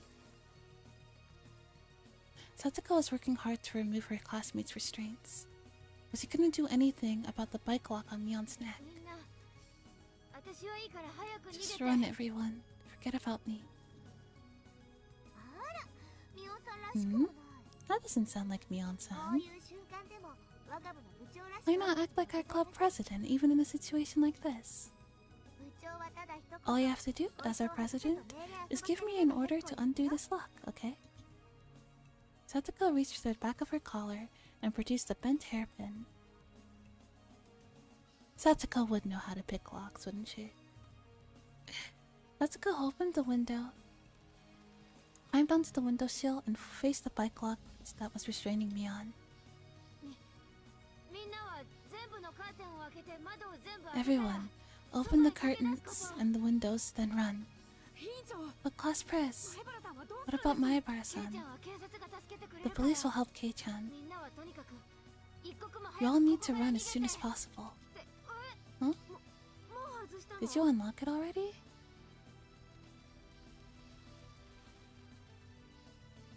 Mion really built difference after getting progressive maintenance like that.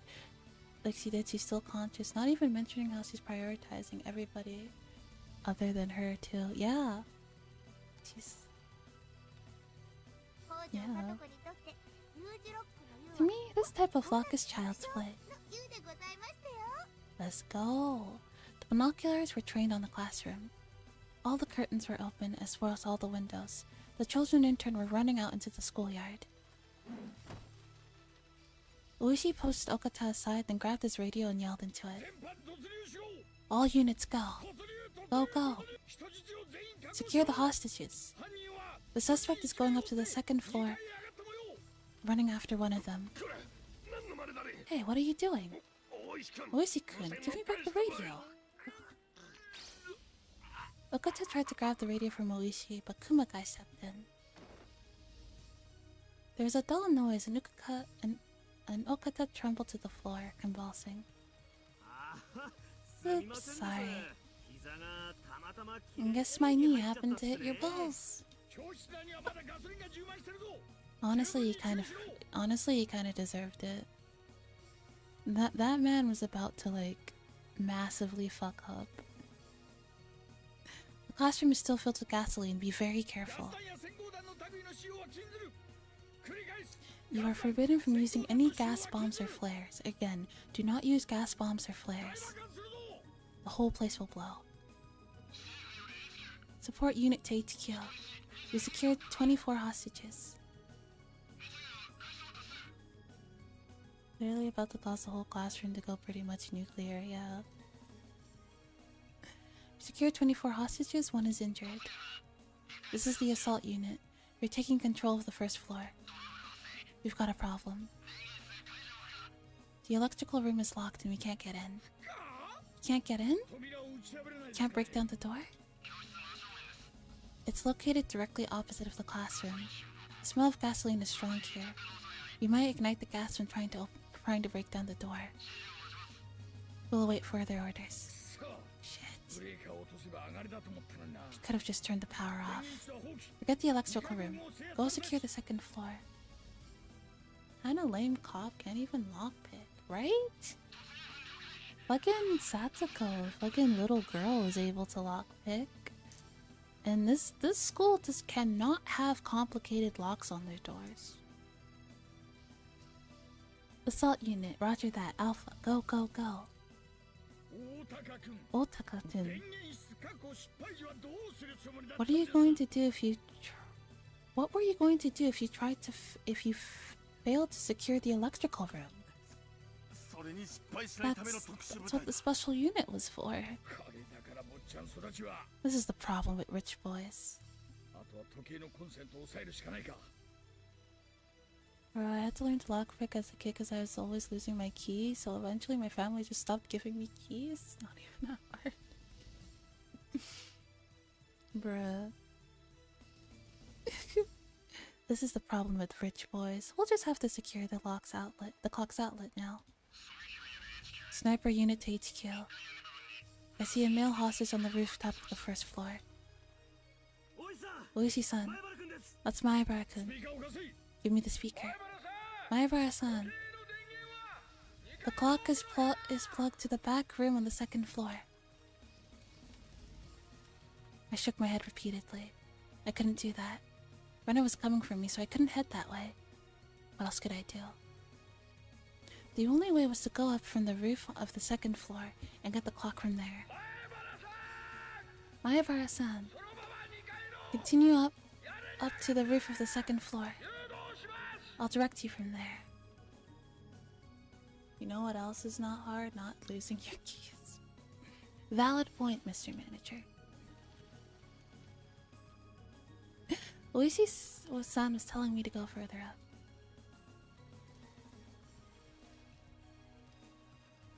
Satsuko only told me it was on the rooftop of the second floor, and she didn't tell me where exactly. She only said it was in the drain canal, but maybe Oishi found it with his binoculars. Yeah, you would think, wouldn't you? I put my foot in the railing of the veranda and ran up to the rooftop. I never felt so light. I felt like I could lift myself with just 2 or 3 fingers. That's it, keep going. It's on the furthest end of the drain pipe. You only have 30 seconds. 30 seconds would be plenty of time. I could get there in half of that. Over there, what was it? It was... Sniper unit to HQ. You can see the suspect on the rooftop of the first floor. Wish you could fire, but you're losing live ammo, aren't you?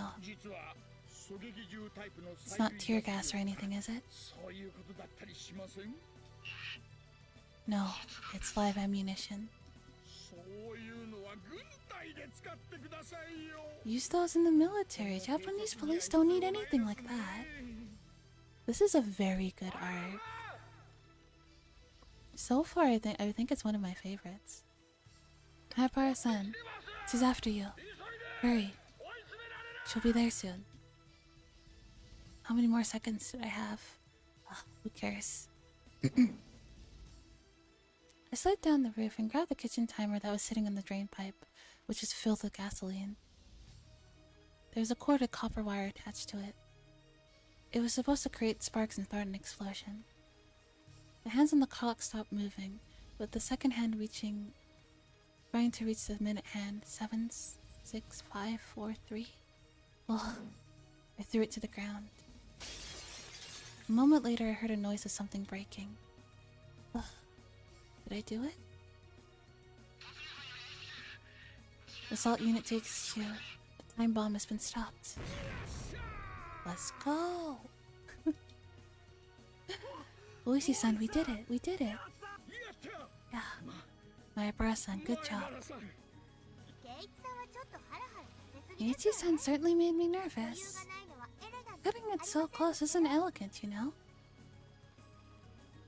I remember watching it as a kid and being so confused. Yeah. Not only the policemen, but the children who were on their way to ambulances raised their voices in cheer. Oishi-san, there's a message from the fire department. The scene is still dangerous, so order all units to retreat immediately. Isn't the time bomb gone though? Anime didn't do it judge it. The anime wasn't bad per se. How do you cover so much in just a few episodes, right? That's the problem with anime that's based off of games in general, right? You can never really get the same experience. Although the ignition device is gone, it's still extremely dangerous. The lives of the assault unit might be at stake. Damn. What about my Barakan up there? Can he jump off? Oishi-san, according to the map, there's a flower bed by the school building. We'll get him to jump there. Oishi to all units. Stop the operation. Fall back immediately. Fall back. Alpha there. Alpha here. Roger that. Beta here. Roger that. Fall back. Fall back. Can you hear me, my Bara-san? Ryugu-san too. It's too dangerous to stay there. It might explode at any minute. There's a flower bed by the school building. Jump down there.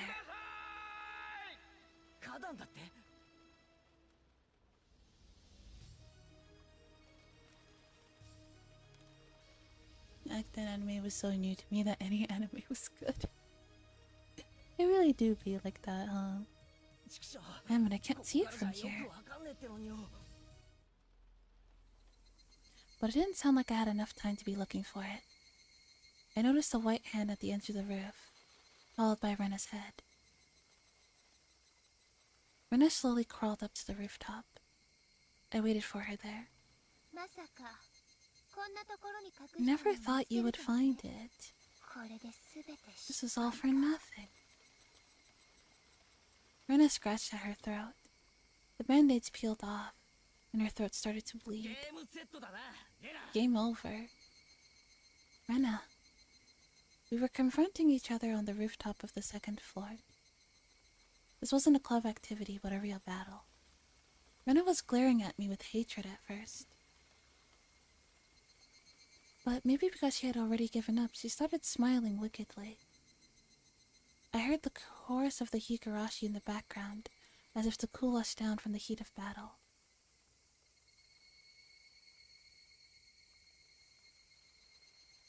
I didn't think we needed their service yet, though. Yeah, if this was a board game, you'd have reached the goal and won. But this isn't a game.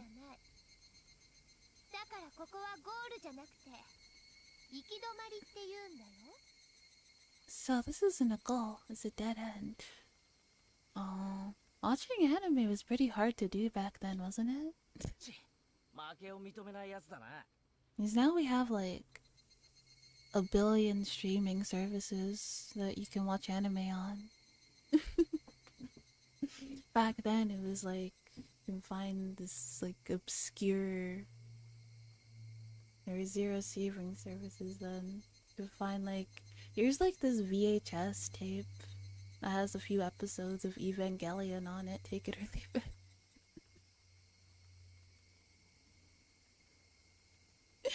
Shit, you don't give up, do you? Rena, you really are strong. You never give up.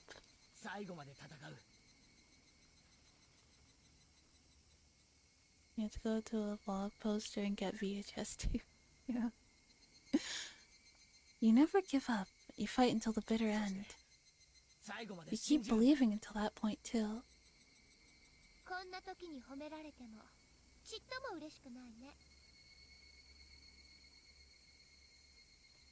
First anime was only through Toonami, maybe Blockbuster if a movie came out. I remember watching like anime on TV when I was a kid. They'd only show it like really, really late at night though, so I couldn't like really watch anything because I'd have to go to bed.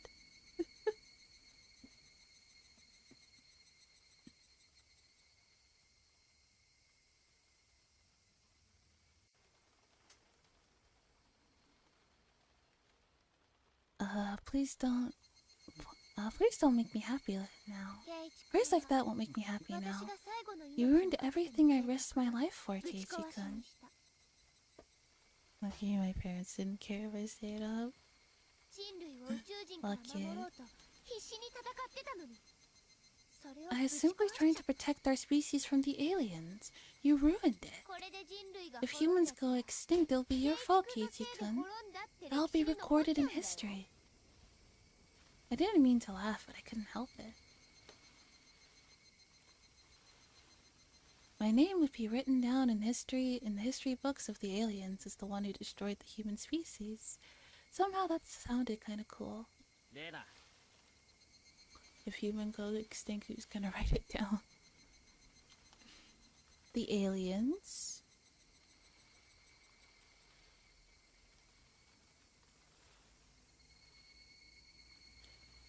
I remember my older sister was really into Inuyasha. Rena, no matter what you have to say, I've won this game. I've already won. You just don't want to admit it, that's all. Yeah, maybe you're right. But maybe that's not how it works.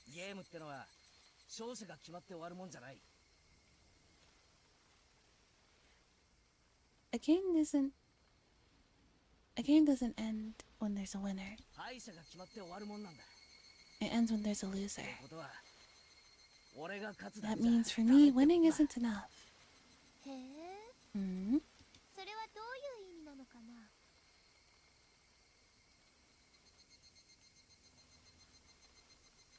What do you mean? I tapped my shoulder with the metal bat, gesturing for Rena to come at me. I'm going to make you understand that you lost. I won't run or hide. Do you know why? According to the rules of our club, we don't run from our enemies. Prove to you that you've already lost, Rena. Are you ready? Parasites and aliens? How stupid. Who would believe things like that these days? I can only laugh. You never believed me in the first place, yet you pretended that you did. How dare you deceive me? I won't forgive you. I'll never forgive you. I don't care if you believe in those things, but I would never believe in anything that stupid.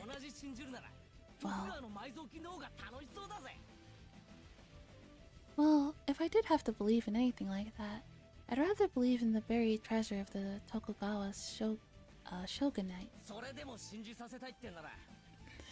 But if you still want me to believe...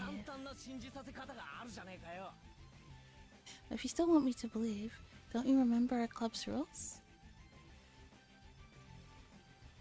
Oh. Whoever concedes victory is the correct one. There you go. Rena and I grinned at each other. As we went around in circles of the rooftop, we checked the distance between us. If you can take me down, I'll believe in your alien stories. I'll perform a mysterious dance every morning and night to call for UFOs to come and beam up livestock. But Rena, if I take you down, then I want you to be ready.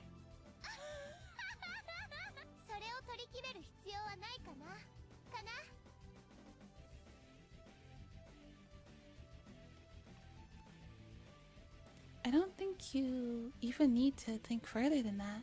I don't think you do. You'll never defeat me. Rena came at me with a heavy strike. I caught it easily with the metal bat. It looked like there were some sparks. This was finally getting interesting. Maybe you shouldn't say that yet. Might be wrong, you know? When I went through a whole lot of fierce battles in our clubs, we learned something. I learned something about myself.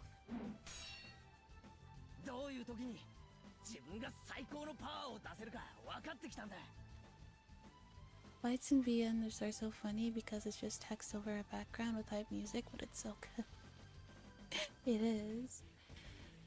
Now I know what I need to bring out my ultimate power. Really? I wonder what that is. I wonder. Rena, your hatchet can be a powerful weapon, but my metal bat is as powerful as your hatchet. Sure, it doesn't have a blade, but it reaches further and it's easier to handle. I won't be going for a defensive battle. I'm going to fight you face to face, and I'm going to defeat you. I'm sure I'm stronger than you physically, but you're better at drawing out your true potential, Rena. In other words, we're equally matched. This is great.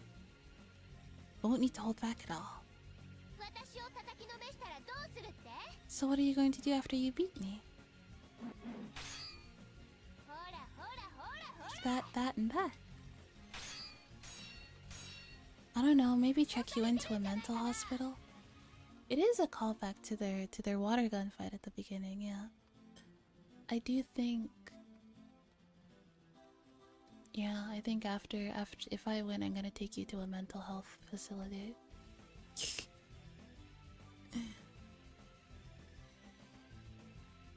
I think I might have the upper hand. I'm just warming up. Just you wait and see. Wait and see what I do after I take you down. We've both got a lot of chips on the pile. No, Keiichi's just gonna put her... You know Keiichi's just gonna put her in a maid dress or something. I don't know, maybe that might cure her. Maybe that'll fix it. Maybe the reason she got sick is because she didn't wear a maid outfit enough.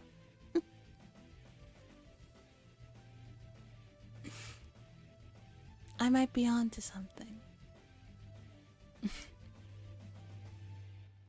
Prepare yourself for making a big payout.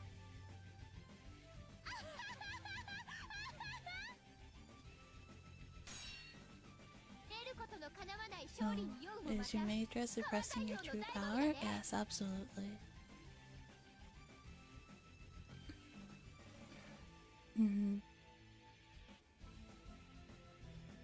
Oh, you guys aren't ready. Aren't you counting your chickens before they hatch? Your bluffing is just pathetic.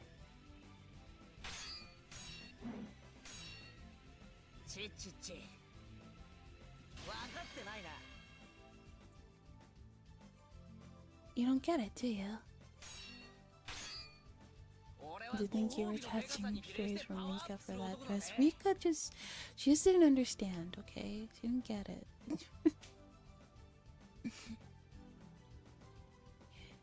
My strength increases in proportion to my reward, don't you know? Let's see. I accidentally overcooked them with star yummy. Yeah. You'll be my personal maid. Oh! All dead.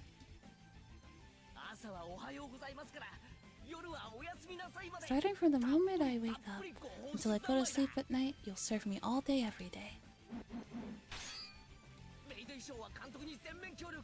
With the coach's help, you'll be wearing a different costume every day.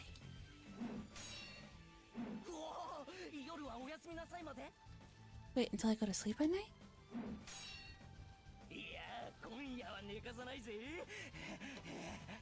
Ayo. Ayo. What if I make it so that you won't let me sleep instead? Ayo. How about that? Keiichi's using he's just going Super Saiyan at this point. And if his power grows in strength according to his reward. That's so lucky, Keiichi-kun. No, thank you. Actually, I'll win and I'll make you my servant.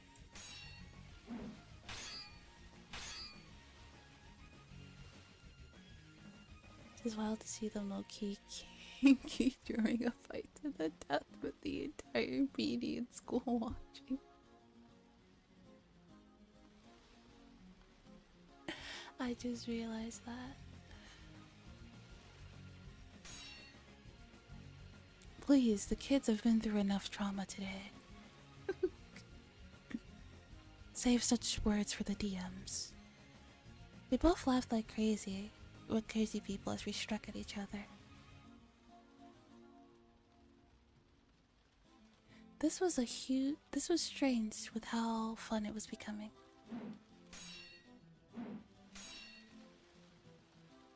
Rena and I we're trying to kill each other, yet it was a blast. Kids are gonna learn the birds and the bees if they get too into it. Damn. Swords were flying, we could get seriously injured. If we fell off the rooftop, we'd break our bones, yet this was so much fun.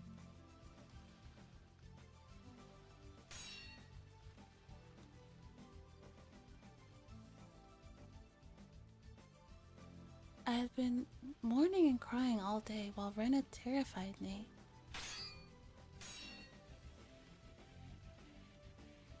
How did it all turn into this? The two of us can't be serious even if we try. Even with Spark smiling, we can only goof around.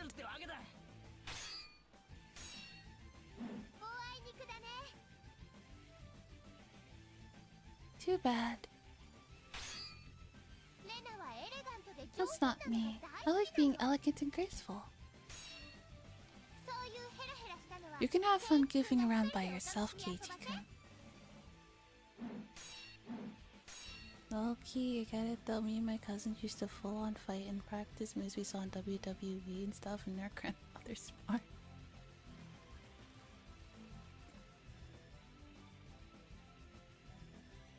This is like Darumi from 100 Line. Sorry, I have 100 Line brain rot. She loves gore Tef games. So do I. Bestie? Rena's next strike came at a strange angle, but I managed to deflect it. Whoa.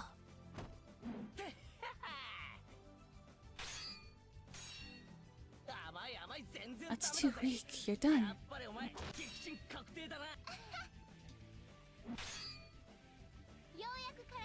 Finally, I'm all warmed up. I have a feeling you like her. This is just a warm-up, right? Huh? Stupid, this isn't even a warm-up. This is like taking a walk.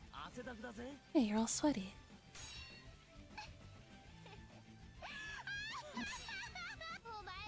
Instead of sweat, you'll be covered in your own blood. Maibara-san, jump off! Come on, jump! He doesn't even listen to us. He's too into it that he can't even hear anything. Lucy-san? Hmm? Sorry. What is it? What do you mean, what is it? We have to figure out a way to rescue him. The cops and school kids are traumatized, but Keiichi's just having the time of his life. I mean, he's been through it. He deserves to have a little bit of fun, right? Luigi couldn't figure out why he was distracted, considering the seriousness of the situation. He was engrossed in watching the two of them fight with the sunset behind them. But Uishi wasn't the only one. Everyone watching was captivated by their battle on the rooftop. Even though Uishi's just watching like, damn, they really just locked in a deathmatch, huh? At that moment, a sudden loud voice broke the silence. Nyalpaca-san, hang in there. Be careful, don't fall. The students who were about to climb into the ambulance were cheering him on. Mion was also being loaded into a stretcher with bandages around her head, but even she sat up, captivated as she was by Rena and Keiichi's duel. Our once happy days were supposed to have shattered due to a series of misunderstandings. They're supposed to be irrecoverable. But, why? Why did I feel this way? This was such a close game. But it wouldn't be fun to stay in a stalemate forever. Rena and I kicked at each other with perfect timing and increased the distance between us. Hey, this is a blast. What do you think, Rena?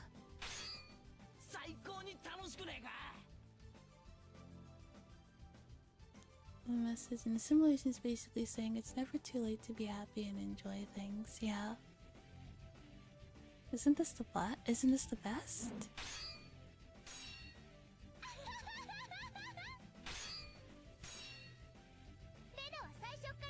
I've been having fun since the very beginning. Now it'll be even more fun to split your head open, Keiichi-kun. Split it open. Oh, that's dangerous. Over here. Come back over here. Let's use more space. Something like this doesn't happen too often. Let's enjoy it as much as we can.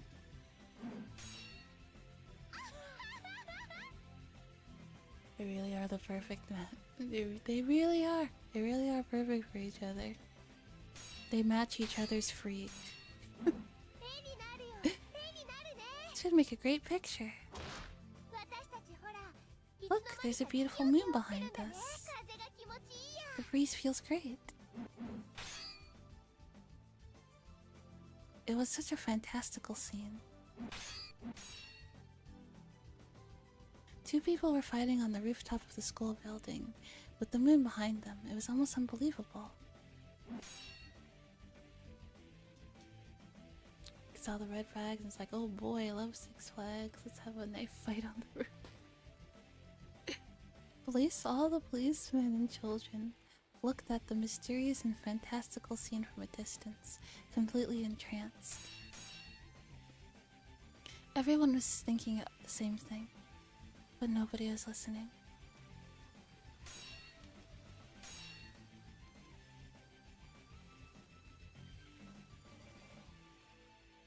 Why does it look like they're having fun? Getting all fired up in a breeze to school. Reminds me of the Watsunagashi festival.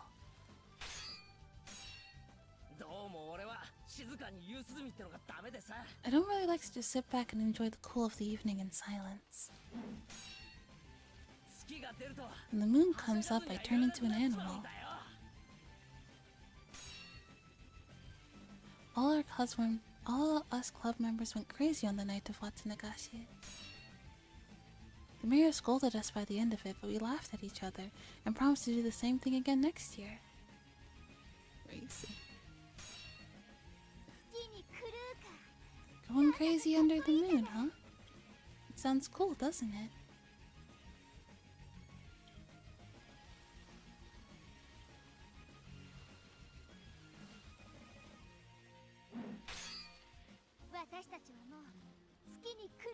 Maybe you're already crazy.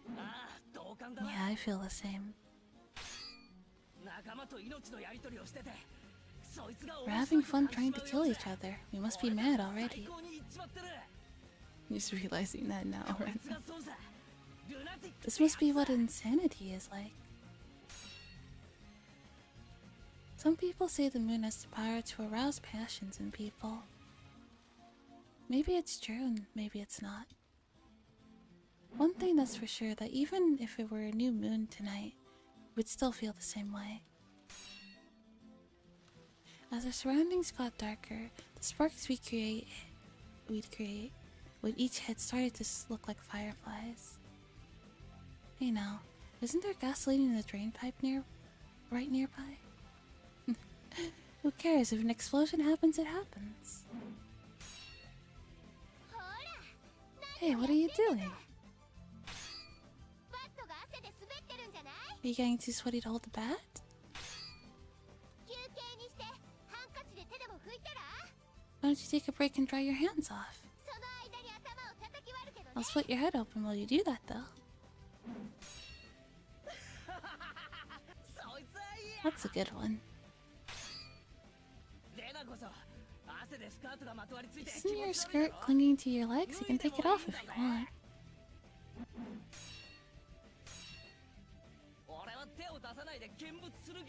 I'll just watch you instead of attacking. Really? The union mandated smoking. Then I'll give you a good blow to the head while you're charmed by my legs.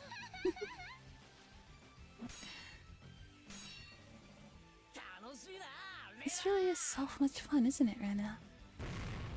One's the pudding. Yeah, it sure is. We flew, we danced.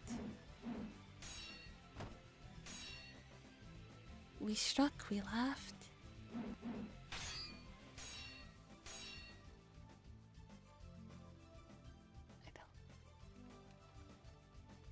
We sat back once in a while to catch a breath, and then we charged back at each other with and let the sparks fly. We aimed at each other and went in circles on the rooftop of the school, our special stage. Brennan and I were all sweaty, but we weren't exhausted yet. The beads of sweat rolling down my body just tickled me. We exchanged furious blows one after another. Neither of us had an advantage or disadvantage. Neither of us exulted in victory or raged in defeat. The battle with Rena in itself was fun. It was like a dance. A dance I couldn't dance by myself.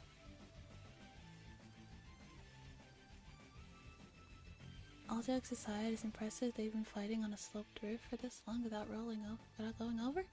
Yeah, that is true. Really good balance. This was a dance I could only dance with someone whom I was equally matched.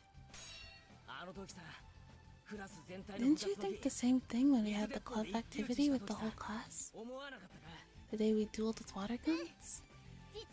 Yeah, I did. We wanted to fight like this again.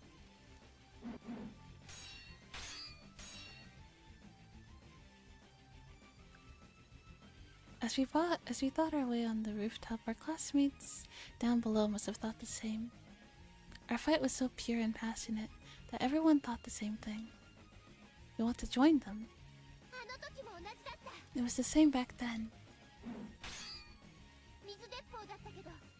We were using water guns, but we did the same thing. This is far more fun. I don't have to worry about how much water I have left in my gun. Yeah, we can't create sparks with water guns. Couldn't strike at each other like this either. We were both breathing hard, waiting for the right timing to take a step forward. In the midst of that, we grinned at each other. This is exactly what I said then, but I'm going to say it again. Okay then, I'll respond just the same. We both smiled wickedly in the same moment. This is so fun. I don't want it to ever end.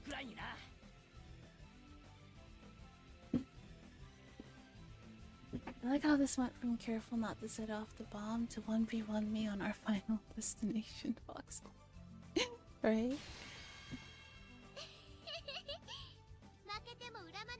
Don't hate me if you lose. No, never.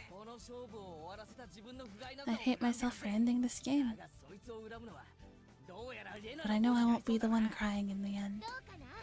I don't know about that. Your feet are getting weak like they're made of straw. Shut up.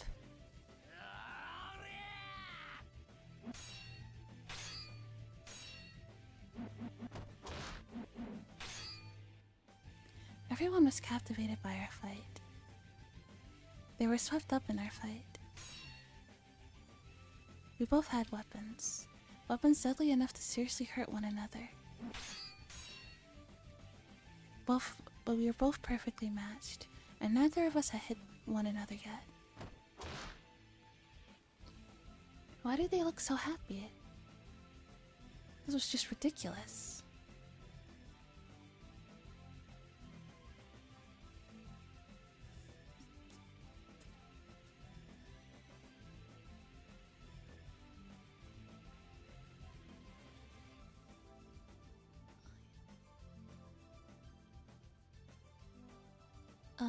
Why did they look so happy? This was just ridiculous.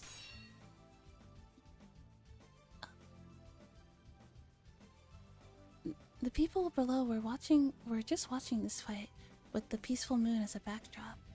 Not even the police could stop them. This was impossible.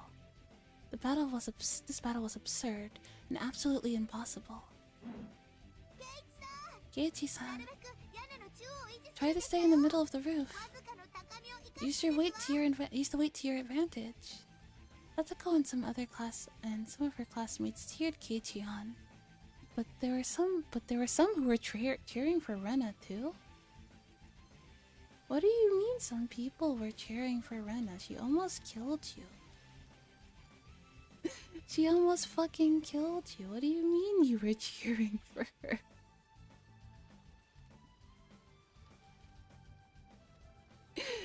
I gotta... Is it like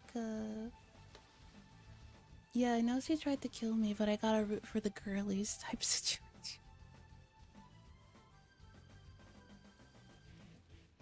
I'm a girl's girl. I have to root for the... Always root for the girly. You know? To them, this was no longer a fight to the death. Are they placing bets now too? Sorry, I didn't mean to bump the mic. You placing bets? To them, this was no longer a fight to the death. It was the second round of their. It was just the second round of their water gun battle.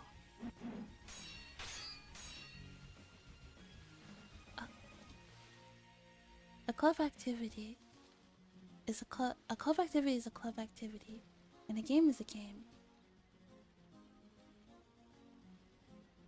This was just the second round, so nobody would die.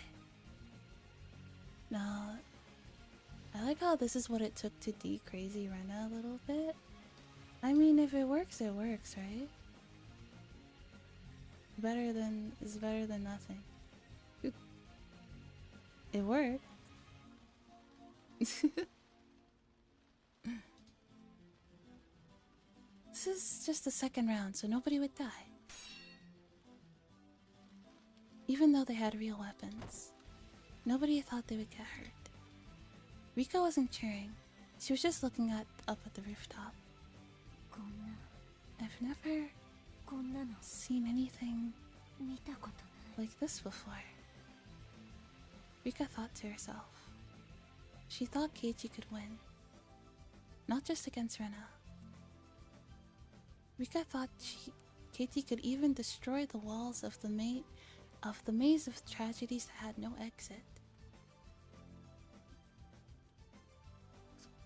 Rika's a single person who's here is like, what the fuck is wrong with them? What are you doing? We're about to die. What are you doing? This bitch tried to kill me. What are the snipers doing? The suspect is trying to harm the hostage. Fire immediately. Okuta's sentient again. He must have gotten kicked in the balls really hard then. As Okuta yelled into the radio, Mion screamed for him to stop. No. Don't shoot Rena. Rena isn't crazy anymore. Debatable. She isn't who she was earlier. That's a different Rena. Different ad. Change the ad. Change the ad. That was Reina. This is Rena. This is different Rena, so please don't shoot her. What do you mean she's different? Look, she's swinging around that weapon. She's trying to kill him. Ah, you had to beat it out of her literally. She's good now. Unless we shoot her down, the hostage is in danger. No. Don't shoot Rena. If you shoot Rena, Kei-chan will kill you for sure. I can guarantee it. Why would they kill me? They aren't trying to kill each other. They're just having fun creating sparks. Can't you see? Kei-chan is talking to her too. He's telling her that they're equal. Keiichi will come down there dual wielding with malicious intent. That means she can trust him more than anyone. Kei-chan will wake Rena up. He's already waking her up. Rena's nightmare is almost over. Keiichi-kun, you're the best. I don't even want to kill you anymore. That's great. Happy for you, Pookie.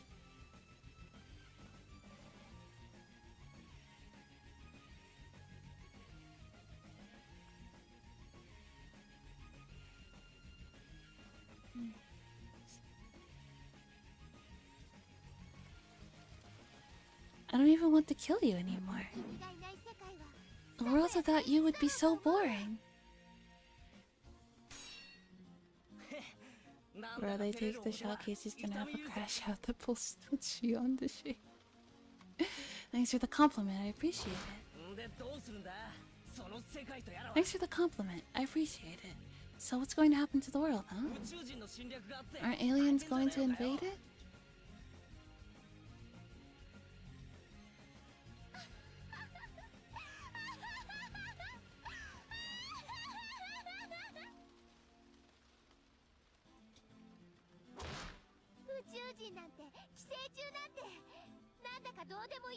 You know, I don't even think I care about aliens or parasites anymore. Let's go. If the world is going to perish, go ahead and perish. Who cares about the conspiracy of the three families anyway? She's back. She's back. That's right, even if a meteor hits the Earth tomorrow, nothing could be more fun than this moment.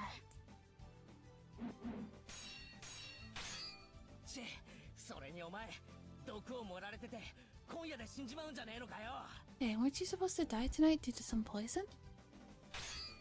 You sure don't look like you only have a few hours left to live.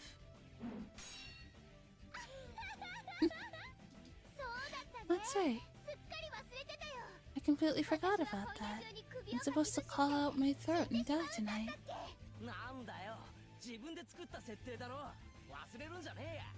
Warrior spirit, break through the insanity. Let's go. That's the scenario you came up with, don't forget.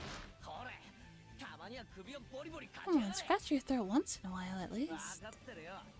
I know, it doesn't itch anymore, does it?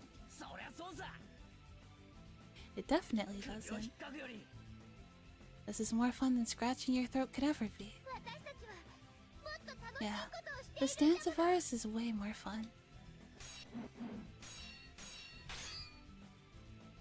I wish it would never end, but my body was screaming.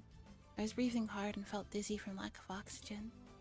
My upper body felt as light as a piece of paper, even as if even a light sneeze could take me away. Light breeze could take me away. It really had been a blast, but I needed to end it soon. I felt the same sadness as in that water gun fight. Back then, it had been declared a draw. I wonder what will happen this time. Who knows? But one thing is for certain. What? I love doing this with you.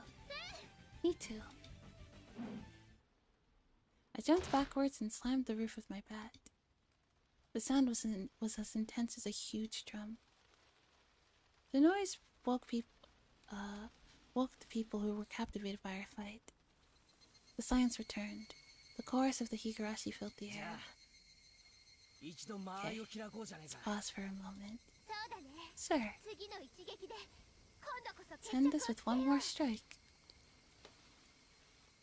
We started to move slowly and increased the distance between us. Everyone realized it. This fight was ending very soon. Okay, this is it. I want to ask you one more time. What is it?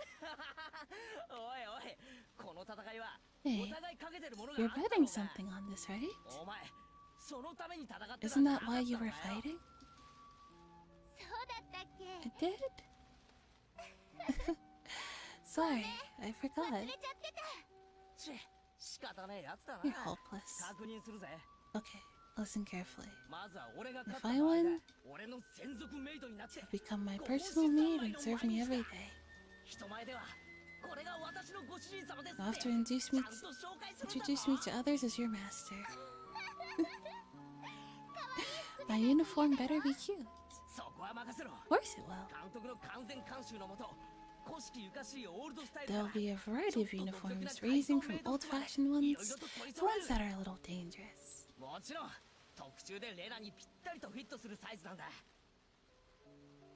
They are very much into this, yes.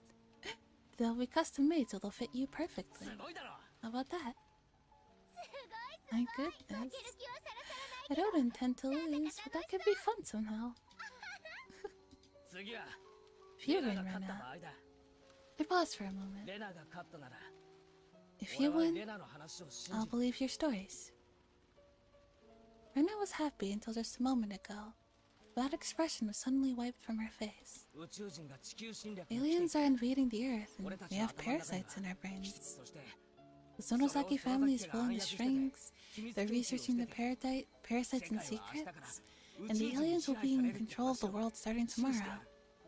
I'll believe in that. It's not even opposed to it either. Like, oh wait, I'd actually like that. This actually sounds like kind of fun.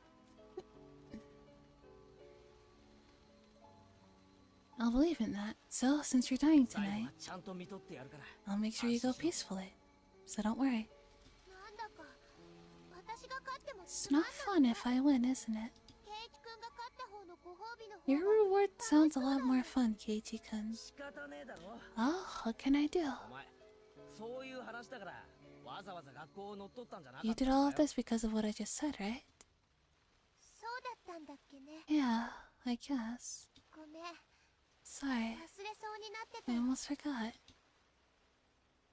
Rena smiled sadly for a moment, but soon that expression was wiped off her face too. I'm going to win no matter what. I want my personal maid. Boo boo. It's not fun if I win. Then, do you want to change it? Turns out all it takes to be crazy someone is a melee fight on the roof? Who would have thought? Revolutionary discovery. Finally, Rena smiled happily again. The breeze dried our sweat. It was a good feeling. We no longer went crazy, even with the moon out. we could finally enjoy the coolness of the evening. It would be so nice if we could just lie down on our backs and gaze at the moon.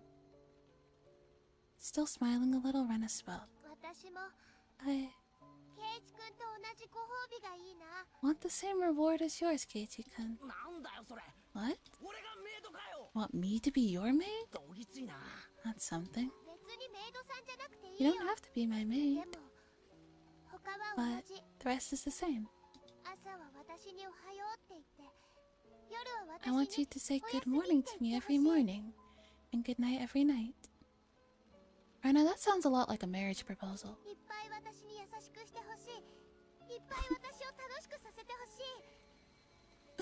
So that's one way to ask somebody out, I guess.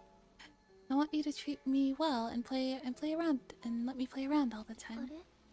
Hmm? I guess no matter who wins, I'll always. The tree girls are really built different. I guess no matter who wins, we'll always be together. We'll be together, but the one who gets the special treatment is different.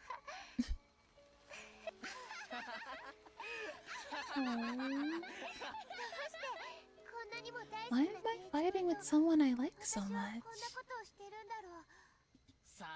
I don't know. Why are we on the rooftop? Why did we even come up here in the first place? I don't know. Forgot.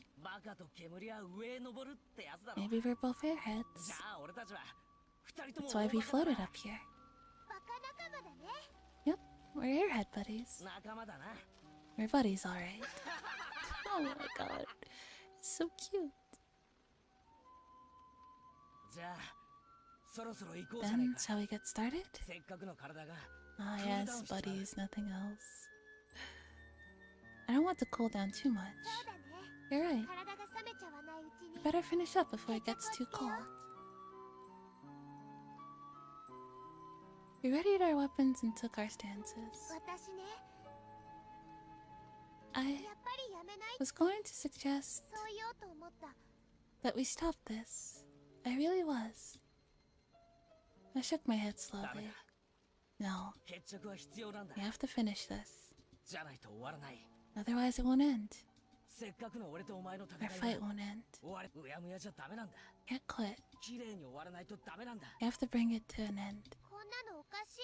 This isn't right.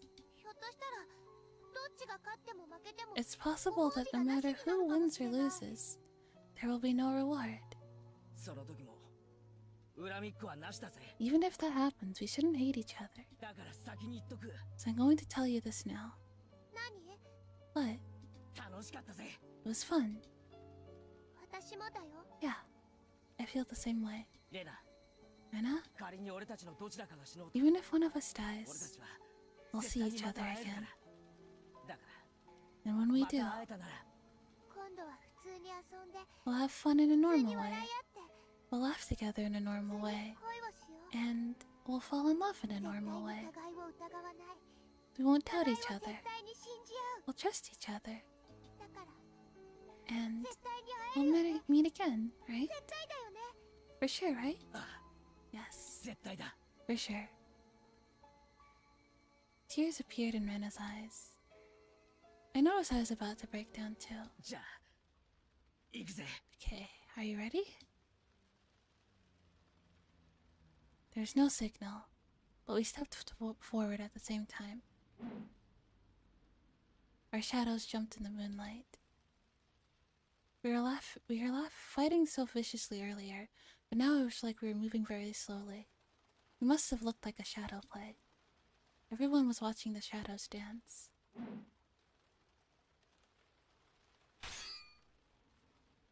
I like it too. Rena's shadow hit my metal bat violently. As a result, I let go of it.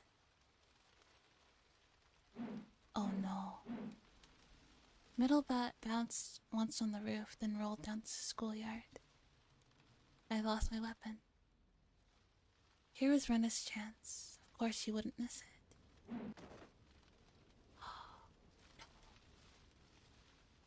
was laying flat on the roof, and Rena got on top of me. Rena's knees were holding my arms. There's no way for me to fight back.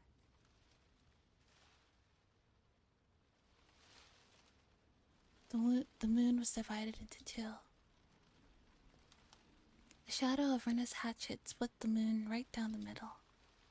This was the end.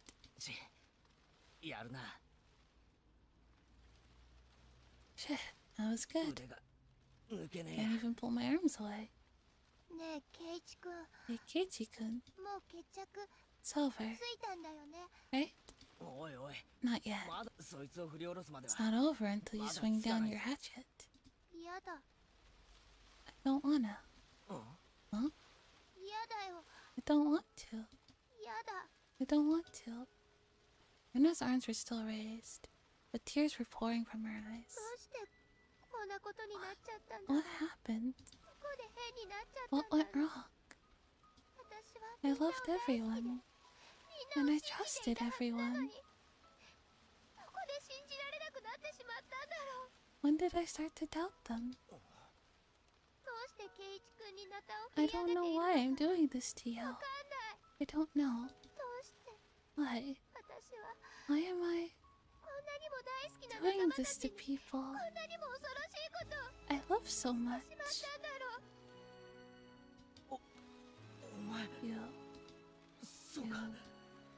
You realized it. You realized it in this world. Can't believe myself. Every day was so much fun. But why? Why? She may or may not kill us. The jury's out on that. I like how they don't have Keiichi win just because he's protagonist or anything. He actually winds up losing to her. That makes for a more interesting story, I think.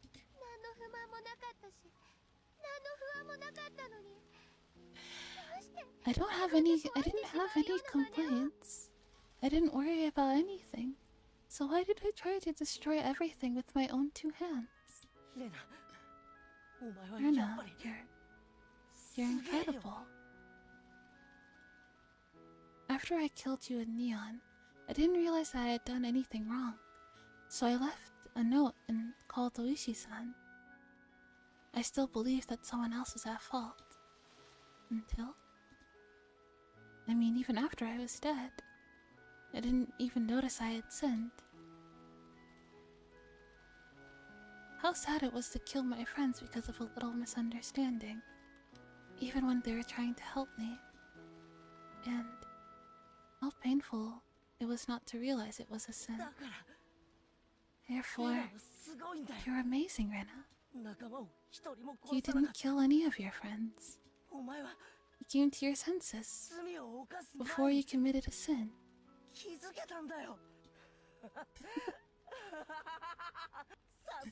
You're incredible, Rena. Just incredible. You're totally different from me.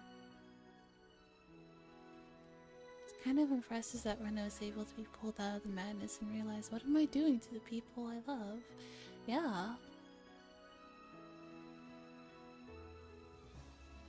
Rena stood up slowly and lowered her hatchet. I hurt my friend. I hurt Mi-chan. Just apologize to her. Personally, I appreciate the moons that'll help me tell the twins apart. I've already killed... they were assholes. Who cares about them? Huh? No, you haven't. Who did you kill? Mami Narina and Teppei Hojo. Those two. I thought it was right to kill them. But the day I killed them, the world started to go crazy. Did that mean that it was wrong to kill them? Hell would freeze over before Shion had a realization after she was already flung into the Lululand. She kinda realized it right before she died. Kinda. I don't know if it was right or wrong, but it wasn't the best thing you could have. It wasn't the best thing you could have done. What do you mean the best thing? Don't you know? I grabbed Rena's head and embraced her. Then I told her. I told her something so simple. It was so simple that anyone could think of it. But Rena didn't do it. She didn't do it either, but I didn't do it either back then. If you're in danger, or you feel like doubting others, or something bad happens, it was so simple.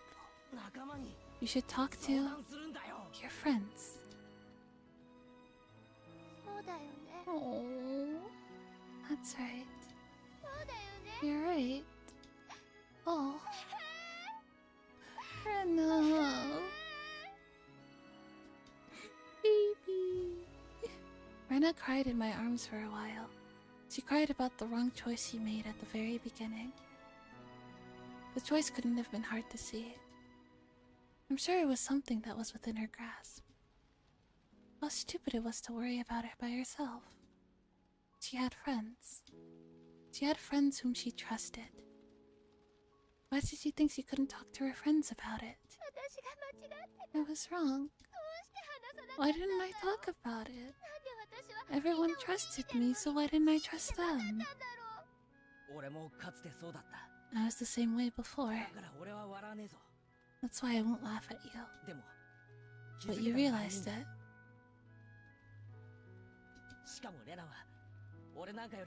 You realized it a lot sooner than I did. We will trust each other. We will never doubt our friends. We will rely on each other. We will talk to each other and help each other. That's why friends are always happy. And that's why we can endure anything together. Okay, Rena. Why don't we respond to the curtain call? This really is the end of everything. What do you mean by the curtain call? What do you mean? Oh, I was just talking to myself. Come on. We stood up together, holding hands. The moon was hanging behind us. This series is something I've never seen before. We already got rid of the bomb. We got rid of the bomb like an hour ago, it's fine. It hurts so much because Rena's usually sane one out of the group. Once you realize what she's been through, you realize how hard it's been for her, yeah. Why are we giving her a hug? Because she needs a hug. That's why. Teddy, you're so mean. She needs a hug.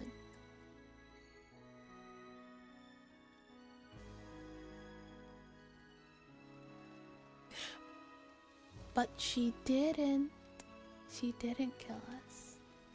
When I nodded, Rena threw away her hatchet. It disappeared into the darkness below. Then I spoke to the audience in hell, the demons who weren't expecting this ending. I was proclaiming victory. This is the level of girl failure I cannot fathom. That's all for tonight. We overcame this tragedy. We'll never doubt each other again. We'll be united forever. Although Rena is like definitely going to jail for what she pulled. That was like terror. It's like domestic terrorism, wrongful imprisonment.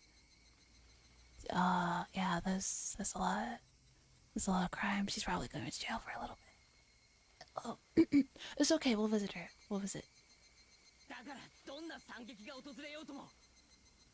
Even if they don't find out about the two that she's gonna be doing sometime, it's okay. We'll visit her. We're friends. We're friends. We visit each other in jail. We'll be united forever, no matter what disaster might befall us. Don't think we'll ever yield. Who cares about tragedy? Who cares about disaster? Even if the script is written by demons, we'll tear the whole thing to pieces.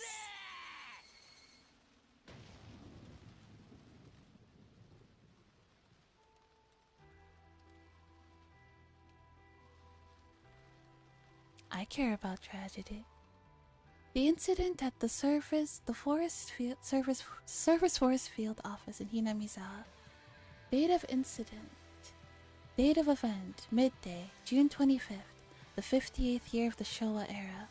Location, Hinamizawa, Chisibone City, inside the service field office. On June 25th, the subject, Ryugu Rena, broke into the forest office field in Hinamizawa. She forced her way into the classroom of the local school, housed within the office complex, and proceeded to take 25 people hostage. The suspects scattered around a large quantity of gasoline and held the school hostage for over 7 hours. The situation remained in a deadlock for some time, but at 18:45, several hostages resisted and fled from the building. At the same time, the special unit from Okinomiya Department's Second Right Division arrived at the scene. 24 of the hostages were safely rescued. The remaining hostages fled to the roof. After a brief pursuit, the subject gained in close contrast and shouted to surrender. Casualties 4. All minor injuries. Mion Sonosaki. She was captured by the subject around noon that day. She escaped at 8:45 was taken to safety. The subject inflicted minor injuries. Captured by the subject around noon that day, escaped at 8:45. Subject inflicted minor injuries. Satoko Hocho suffered minor injuries. Keiichi Mibara, minor injuries. Regarding the arrest, Ryugu Rena, she disarmed and surrendered to the police at 1910 and was subsequently arrested. She was taken to the Okinomiya police office station to be questioned. She admitted to the outline given above. There was some dispute about the accountability of the suspect during the crime, but after subjecting her to psychiatric evaluation, prosecution determined that the suspect was fully accountable for her actions. The defense was in direct opposition to this and has submitted their own psychiatric examination, a report denying the subject's accountability. The trial is currently in session.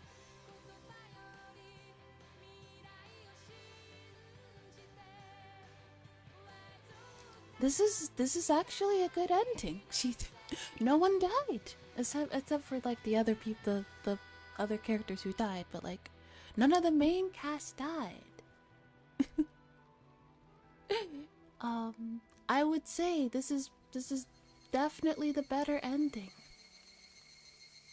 regarding Higurashi. Definitely.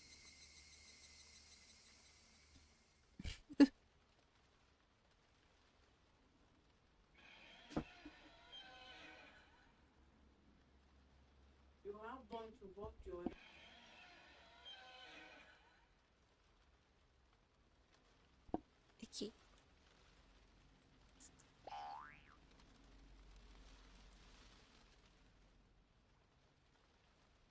The Demon Script. Alright. You said that you beat this before you left, and you did! I did it.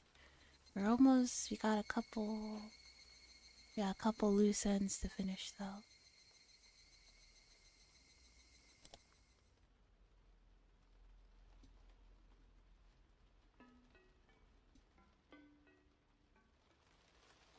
To taste this fair, yeah.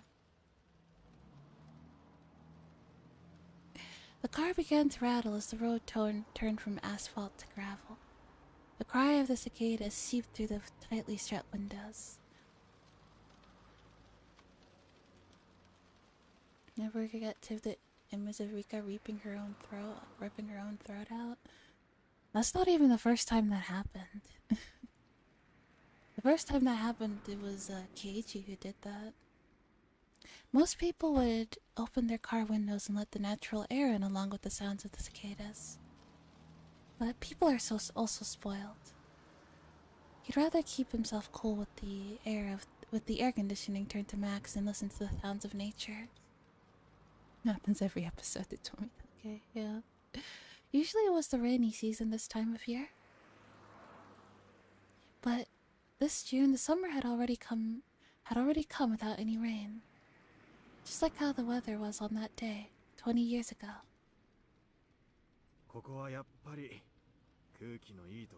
The air around this area is just as clear as I remember it. Yeah, the winds are cool and the sunshine is bright. This place could have become a World Heritage Site like the village in Gifu. What a waste. But thanks to that, there are no irritating tourists around here. See? That makes it much better. Why do tourists forget about pedestrian traffic laws when they're in rural areas? They walk in the middle of the road, you know. Akasaka-senpai, do you still do stuff outdoors? Not as much as I used to. My job doesn't give me much free time. Same here. Oh hey, there he is. The other man noticed, and waved his hand before anyone in the car could honk the horn. The man was a young fellow on a motorcycle with a big backpack on his shoulders. He looked like he was ready to go camping. Akasaka put his and his partner stepped out of the car and shook hands with the young man. Captain, it's good to see you again. Yo, how have you been doing lately? Well, I hope. You can take it easy today. This is Akasaka-senpai. He took care of me back in college. Hello, my name is Akasaka. Oishi was supposed to come today, but he had to go for a medical checkup at the last minute. Anyway, it's a pleasure to meet you. It's an honor, sir. So, Akasaka-senpai, shall we go first? His name was Mamoru Akasaka. He was a veteran detective from the Tokyo Metropolitan Police Department. Despite the fact that he was close to his retirement, he hadn't lost his clear instinct and sharp eyes at all. Those eyes showed the confidence he'd built through many risky experiences, and he had a well-built muscular body and fearless aura. He must have fought against many violent criminals. His connection to Hinamizawa went back almost 30 years, all the way to 1978. He was in the Public Safety Division in the Metropolitan Police Department. He came to Hinamizawa to investigate the kidnapping case of the grandson of Inukai, the then Minister of Construction. You know, Koala Akasaka is a DILF too? That is true, he is a DILF. Single father. There he met Oishi and Rika Furude. Rika Furude predicted her own death. Akasaka regretted for the rest of his life that he couldn't save that little girl from her fate. He saw the news of the great Hinamizawa disaster on TV, and met again with Oishi. They pledged to uncover the mystery of both the cruel fate that fell upon the little girl, and the series of mysterious deaths in Hinamizawa. Unfortunately, Hinamizawa was sealed off for a long time. As a result, all Akasaka and Oishi could do for the last year was publish what little information they gathered, and ask for their readers to send tips and clues. But recently, the seal on Hinamizawa had finally been lifted.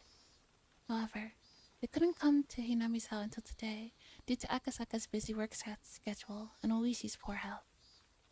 In fact, Oishi was supposed to come with Akasaka, but he was called in for an emergency health checkup. The other two who came along were Akasaka's juniors from university. One worked at the ground STF, and the other was a subordinate. They were assigned the mission of sealing off Hinamizawa, so they were quite knowledgeable about the village. Akasaka took out a scrapbook from his bag. The corners of the scrapbook were all dented, making it look very old. Akasaka flipped through the pages, thought for a second, and let them know his first destination. Alright, please take me to Onigafuji Swamp. No problem. Right this way, sir. The young man got on his bike and waited for the others to get back to their car. They honked at each other to signal that they were ready, and the young man led the car to the swamp. Heading through the forest, They came to an open area where the ground was covered by concrete. There wasn't a single drop of water in sight. All the water of the swamp had been replaced by concrete.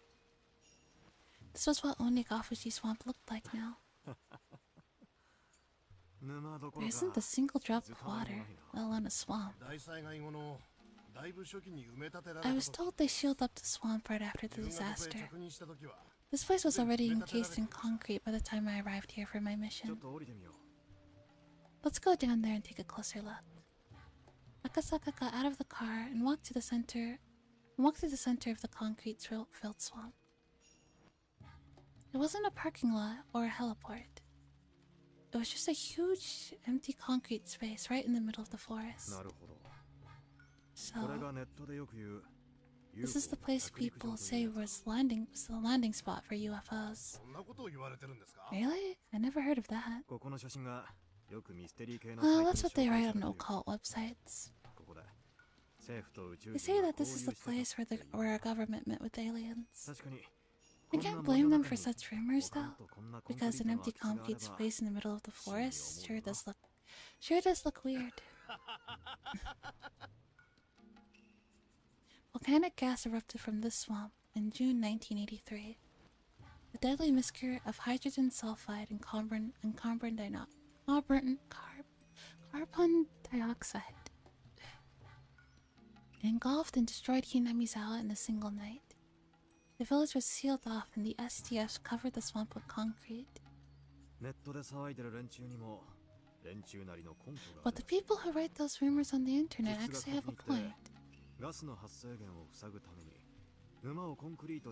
Any geologist would tell you that covering a source of volcanic gas with concrete is absolutely useless. Is this a Krusty Krab? No, this is Coelho. That's true. I've never heard of anyone trying to prevent a volcano from erupting by pouring concrete into its crater. On the other hand, our country is known for wasteful construction using taxpayers' money. No, this is cool, yeah. Lately, people who love things like supernatural phenomena and UFOs write on the internet about the great Hinamizawa disaster. Well, it's known by now that the cause of the disaster was an eruption of a deadly volcanic gas from a magma chamber. In 1986, a similar natural disaster occurred at Lake Noise in Cameroon, Africa. So people easily believe that such a rare natural disaster could occur anywhere on Earth, and that was what happened in Hinamizawa as well. Hello, Trunks fan, welcome. However, a rumor about another possible explanation had begun to fly around the internet recently. They say that the disaster was a cover-up by the government, and that it was actually a biochemical terrorist attack by aliens. Why had such a rumor begun to spread now? Yes, Higurashi. They claimed to back up their theory with a secret document known as File Number 34. Someone online named it File Number 34 for descriptive purposes, but the name spread and stuck since then, because it sounded like a government conspiracy. People left it. Alien parasites. It's unknown how or from where they obtained those documents, but they posted scans and pictures, which were all ridiculous. Not gonna lie, I thought everyone in the forest was dead meat. Yeah. Plus, more fake evidence was produced over time. So now even the existence of such documents were in doubt. You wouldn't think someone would do that, though. Just go on the internet and spread lies? Surely no one would do that. File number 34 deserves a bit more explanation. No one would do that ever.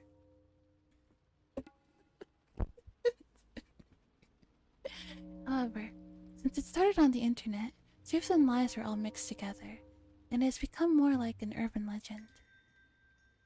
So this is what is believed to mostly be true. I mean, like, we're set in the early 2000s right now, so people would probably buy it. Yeah, that's true. Because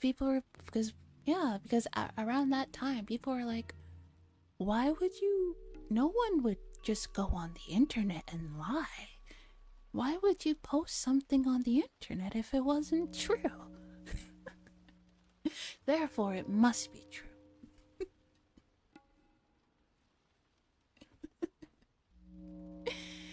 File number 34 was a notebook written by a nurse named Mio Takano who worked at a local clinic in Hinamizawa. People don't lie on the internet, right? Of course not. File number 34 is most likely named after her. Oh, like 3-4? Mio? This woman was a researcher who studied the demon myth of Hinamizawa and tried to solve what it meant. Look at the chase trend that became popular. Like, if you don't repost this to 2 million sites wearing a blue tie, the legendary alien, both of these will come to you in your sleep and attack you. Alright. The content of this notebook state that she prophesied the Great Hinamizawa disaster of 1983. According to her research, a UFO crash landed in Hinamizawa a long time ago and sunk into Onigafuji Swamp. The UFO carried a parasitic bacteria from space, and it began to infect the locals. The infected villagers began to behave extremely violently, so much so that they were fit for the worst. They were fit for the word demon. Early 2000 internet would eat this up like discount chocolate on diets. The internet, aka the medium of absolute truth, the rock of unshakable value. Of course. It's absurd to think that someone would think about lying on the internet, much less doing it. Crazy. Mio Takano insisted that this was the explanation for the myth about demons pouring out of the swamp. An alien who survived the crash realized that the Earthlings had gone crazy because of the bacteria he brought in, and decided to show himself to the villagers to help them out. Cool, we're growing. Are we? That makes me happy. This is how Oyashiro-sama was born. The alien was able to cure the villagers with highly advanced technology, but couldn't eradicate the bacteria completely. Since the villagers looked up to the alien as some sort of deity, the alien utilized this status to hand down specific rules to the villagers in order to stabilize the disease. The bacteria took a liking to Hinamizawa's habitat, so when a carrier for the disease left Hinamizawa, their symptoms would re-emerge. Therefore, the alien made a rule not to leave the village. This leads to the legend of the transcendence of Onigafuji. The weird parasites and miracles that the villagers performed were realized by the means of the advanced technology that they received from the alien. Yes, it's Takano's scrapbook, yeah. Those maniacs do indeed have a colorful perspective on things, don't they? Do you remember Nostradamus' prophecies? People said that the world was going to end in 1999, but something happened in July, and people acted like they didn't know about it. People know it. Fuck. Let me slow down. But something happened in July, and people acted like they didn't even know about it. Those TV shows made people as scared as they could be, and then ignored the fact that it didn't happen. But Mio Takano did predict the Great Hinamizawa disaster. It's not a lie. Coincidence? Could be a coincidence, though, as he predicted it. Because she wrote a lot of things in that notebook. I'm glad I made my burgers. You know when you don't eat and you start getting sleepy? Your body shut down? I need the game, can't sleep yet. Of course. It's not a lie. Look at this page in the scrapbook. I mean, a broken clock is right twice a day. Exactly. That's what I'm thinking. You must be joking. Akasaka-senpai, is this for real? As time passed, the bacteria stabilized in human bodies and became harmless. The alien and the bacteria began to fade away from people's minds. However, the alien has lived on for hundreds of years with the protection of the three families. It still lives on as the spirit of a deity in the secret temple of the Furude Shrine. The alien manipulated the bacteria living inside of the villagers and maintained control over them for hundreds of years. The alien wanted to regain its power and started researching how to bring back the lost powers of the bacteria, etc., etc. Things get much stranger from here. People say that the disaster was actually a part of the aliens' plans to conquer the entire Earth by spreading the reawakened bacteria. It's aliens. It's always aliens. Every problem in your life, think about it. It was aliens. It was aliens. You burnt your toast this morning? Aliens. Missed the bus? Aliens.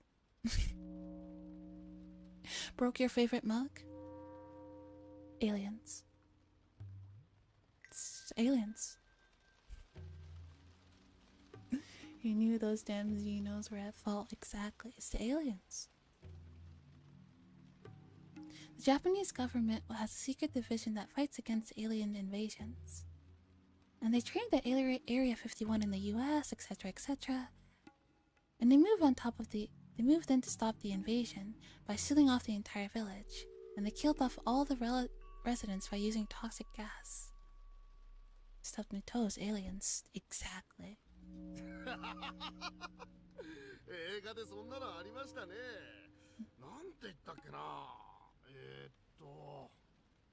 You play a game and the enemy team is absolutely dusting you and your friends. The enemy team, they're not even human. They were aliens. You're playing against aliens. That's why you lost. It's not a skill issue. It's aliens.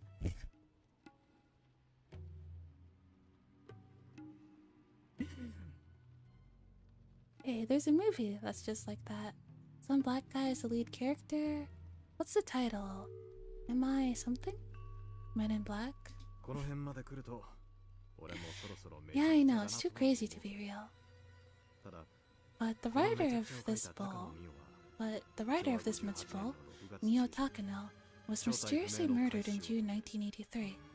Right before her death, she gave the scrapbook to a girl, as if she knew she was going to die very soon. That girl is known as Girl A, or Rena. Some guy who investigated the case was able to track down to a girl named Reina Ryuko. Yep, Men in Black reference, nice. So now it's known as the Reina Ryuko theory on the internet. Reina Ryuko inherited Miyano Sakano's wills by means of the scrapbook. She tried to fight against the planned invasion by holding a school hostage and demanding the local police uncover the aliens' plot. Of course, no one believed her and they assumed she was in a state of paranoia. Back then, people assumed that Reina Ryuko took Miyano's delusions seriously and was motivated to commit a poorly executed crime. When she held the school hostage, Reina Ryuko told the local police that the alien was controlling the three families and that it was plotting bioterrorism on a massive scale.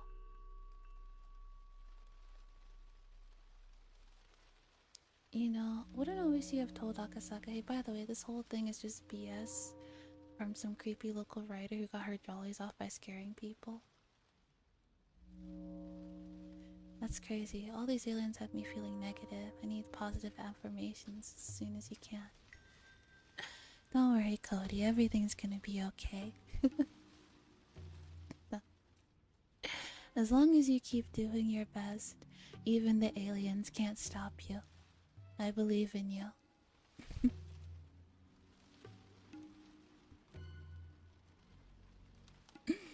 Takano is something. My headcanon is that one of the scrapbooks is a manuscript for Twilight. The very next day, the Great Hinamizawa disaster occurred. You've got to be kidding.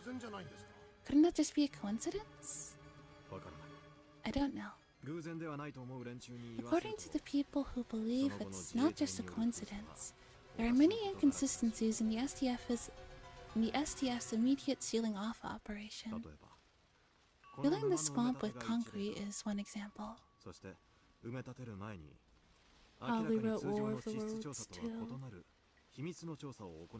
In the fourth wing. Of course, those who think it's just a coincidence say that the researchers simply took precautionary measures to keep unauthorized people out of the area. I have to agree with the latter people. People also question why they sealed off the village for such a long time. After its volcanic gas eruption, Miyake Island was only sealed off for 4 or 5 years. What happened to Hinamizawa was an exceptionally rare natural disaster, yet it was sealed off for over 20 years. I heard that the residents of Miyake Island returned to their home island faster than was originally intended, because they had requested it so strongly. But in the case of Hinamizawa, there are no residents alive who wished to return in the first place. Perhaps the government took their time until they were absolutely certain it was safe. Hinamizawa had maybe 1,000 people living in it max. Yeah, it was a very small town. Heard a noise downstairs. Aliens, absolutely. How about this one? The SDF members who were on the mission to seal off Hinamizawa had their blood samples taken periodically. Some of them were discharged from the mission. Trunks, thanks for coming back, Rabbit. Without any explanations after the results came back. Some believe that they were using the members of the SCS as a human test subjects to see if they got infected or not. I bet them damn Xenos are why my 3D prints keep getting screwed up too. Absolutely. They just keep messing everything up. I think they're just checking up on the members' health conditions, since they were in the area where the gas disaster occurred. Besides, normal businessmen also take annual physical checkups, and they have their blood samples taken there as well. Yeah, I understand your point too. But I have another interesting theory.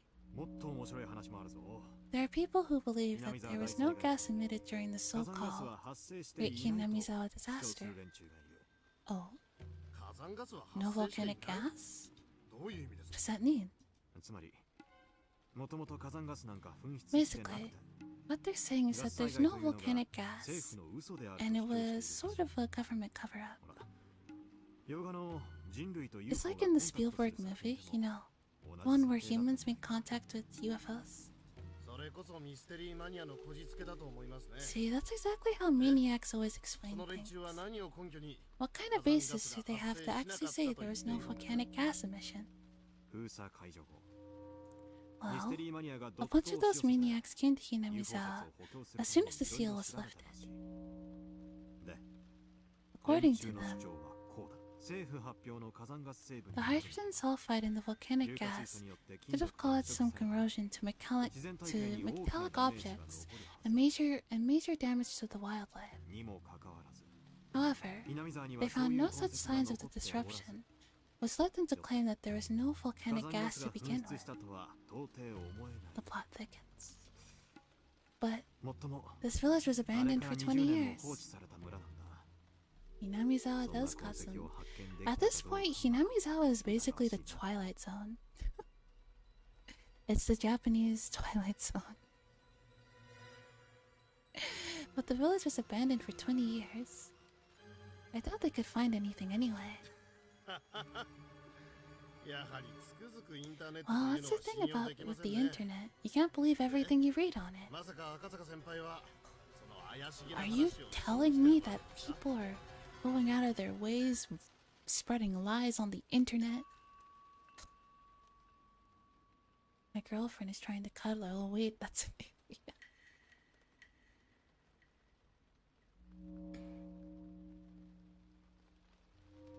It kind of sucks though, because they finally got a happy ending. It's like, haha, psych, everybody died anyway because a volcano farted. Yeah, that is true. That's really fucked up. Literally the next day. Oh, that's the thing in the internet. You can't believe everything you read on it. Akasaka-senpai, please don't tell me you're buying these stories. At first I didn't. But lately I'm beginning to think that there might be some truth to them. You believe in UFOs? Come on.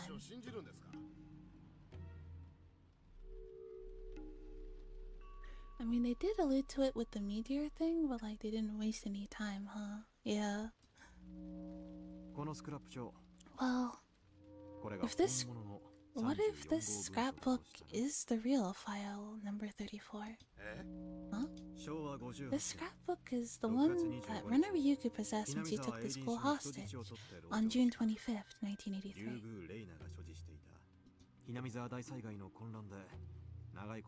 It was assumed to be file number 33 means, right? Yeah, because like in Japanese 3 can be mi and yo, so it's named after Mio, right? File number 34, it's basically file Mio, right? I have not seen Ginny.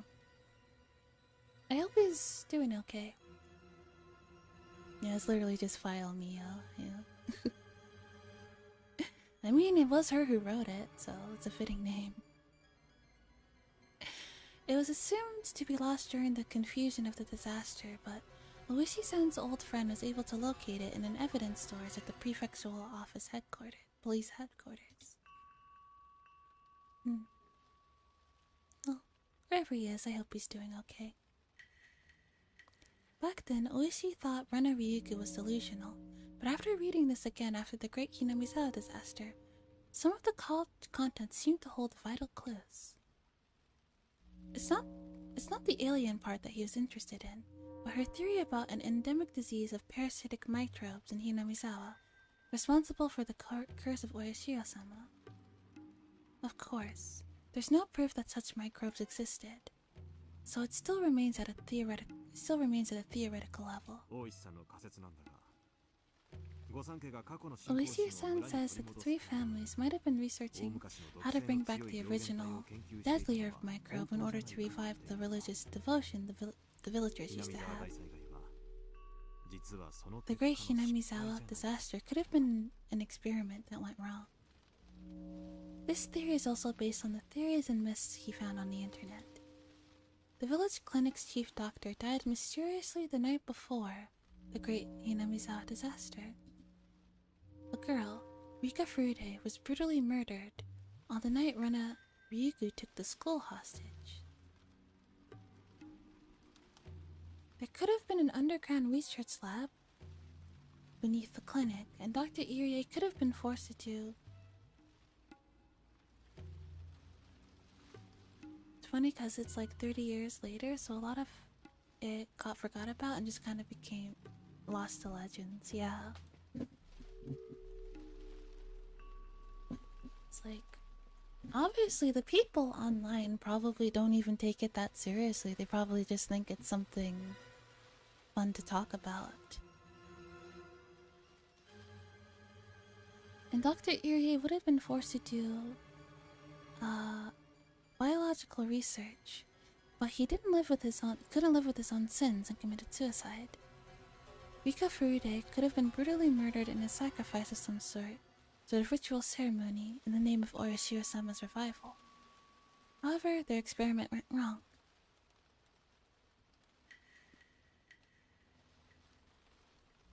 Instead of the microbes being parasitic in the villagers, they became a killer virus. And they exterminated the entire village in one night. That's why Irie offed himself? Maybe. That kinda makes sense. It's obvious it wasn't a simple gas disaster. We cannot ignore the fact that one girl predicted a bioterrorist attack right before the disaster, and that several villagers died mysteriously. According Mio Takano-san herself, we wrote all about that in the scrapbook. It doesn't sound right to say that the Great Hinamizawa disaster was just an unpredicted and coincidental natural disaster. When you read file number 34, it's obvious. It could also just be online hearsay because Rika Furude was one of the members of the three houses and the priestess for the shrine, so obviously that'd make for some fantastical writing. That is true. So you're saying that the Great Hinamizawa disaster wasn't a rare natural disaster, but it was in fact an act of bioterrorism by some cultists? In the modern era, everyone in Japan knows about the shocking incident where a Days cult created a nerve gas sarin and released it for the purposes of mass murder. But in the 80s, the idea of a single cult being able to carry out such an act of terrorism didn't even cross our minds.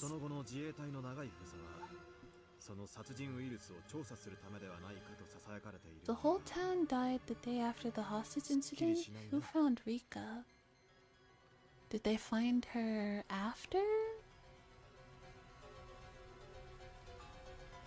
Who did find Rika? That is a good question. Yeah. Some also whispered that the SCF kept the area sealed off so long so they could study some lethal virus, but I'm not convinced. At least this story sounds more convincing than the one with the aliens and UFOs.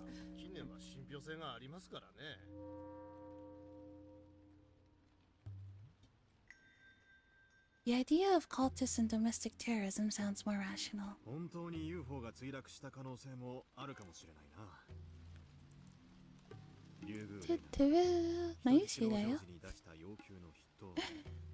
Even some crazy conspiracy theories have some grain of truth to them in one way or another. Same with myths and legends, so I'm not saying it's impossible that Takano knew something. But also, like I said earlier, broken clock is right twice a day. That's true. She could have just gotten lucky. So maybe there really was an UFO that crash landed. When Rei and Ryugu took the school hostage, one of her demands to the police was to have them pull out the wreckage of the UFO from the Onigafuji swamp. She did have a bunch of scrapbooks, yeah. That's ridiculous. Well, even if I wanted to make sure it's ridiculous or not, look at it. The swamp is filled with concrete several meters thick. There's no way we can check it. It's all because of that ridiculous construction. It doesn't have anything to do to prevent the it doesn't even do anything to prevent the volcanic gas. Well then, there's no way to prove Akasaka-senpai's theory. The only way to prove Akasaka's theory would be to find the survivor of Hinamizawa and try to find that microbe in him or her. The dam project? Yeah. Sadly, that's almost impossible.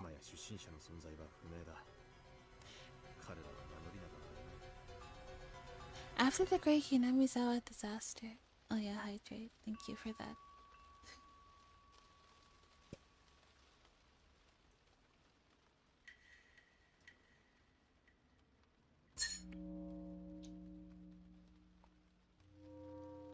After the Great Hinamizawa disaster, some survivors were subject to a witch hunt, so even if there are many survivors, they won't tell you they're from... Even if there are any survivors, they won't tell you they're from this area.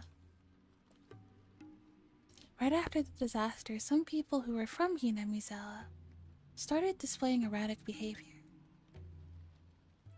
They started dying mysteriously, committing suicide in strange ways. Some of them even got scared and chased them out of their neighborhoods. The government was practically useless in protecting their privacy at the time, so the former residents of Hinamizawa lied about where they were from and kept it that way since. Could bodies be concreted over the swamp? Maybe. It is kind of suspicious. Because they did say that, like, concrete isn't gonna wouldn't stop volcanic gas from seeping through. So, why would they put concrete over the swamp? Suspicious. In that case, it's a dead end. But it's my duty as a cop to keep trying. There's enough circumstantial evidence to say that the Great Hinamizawa disaster wasn't a natural one. If I could grab hold of this one piece of concrete proof, I think I could start reeling in the truth behind all of this.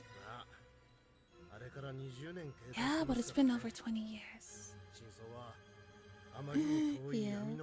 You caught a drawing of a fish. That's basically the same, right? The truth might be laying somewhere very deep in the darkness. That's true. I might not find any answers. It's already the 21st century.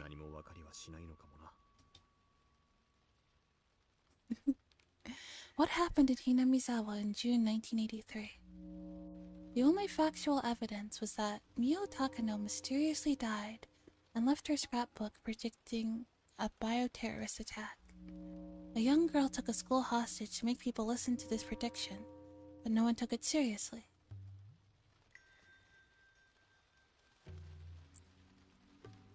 The chief doctor of the village clinic committed suicide. People believed that a little girl, Rika Furude, was a reincarnation of Oyashiro-sama, and she was brutally murdered.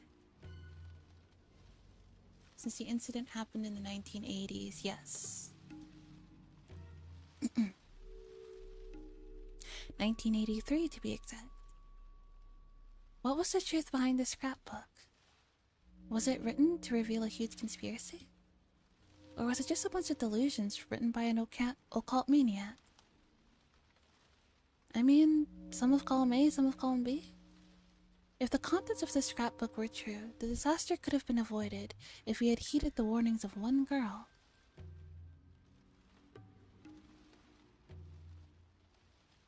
Add points with a gamble option?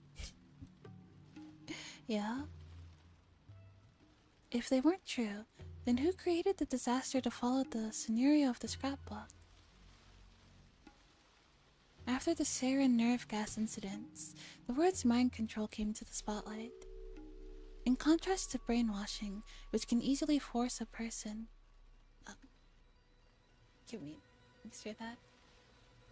which can easily force a person to commit certain acts in short term. Mind control takes a long time to gradually make a person believe that he or she must do is the right thing to do, and to act upon it as if it were his or her own idea. It's a form of character alteration, which is far more serious than brainwashing. The cult behind the sarin gas incident induced fear and anxiety into its members. Through its revelations of doomsday, at the time they ordered them to do certain things as means of salvation, and had them do so voluntarily. Scrapbook is giving death. No, it is. The formula was quite similar to how Rena Ryugu became a puppet of file number 34. So does that mean Reina Ryugu was mind-controlled by someone? Does that mean that the cult that mind-controlled her tried to cause the end of the world in order to increase the credibility of their teaching, just like the other cult did? Would that make file number 34 some kind of religious text for them? When I lose my grip on what's true and what's not, it sometimes makes you feel that someone might be laughing in amusement at this disaster. The scrapbook was like a script. Is Takano in a cult? That's a good question. Could she be? Could these scrapbooks be like some sort of weird way of like spreading the word of her cult? Maybe. It was a script for a tragedy that takes the lives of thousands of villagers in one night. It was a script for demons who laugh at the loss of human life. Someone wrote the script. Someone performed it. Someone watched the show and laughed. Damn it. What the hell happened in Hinamizawa in June 1983? Okay, hang on. Let me do the redeems.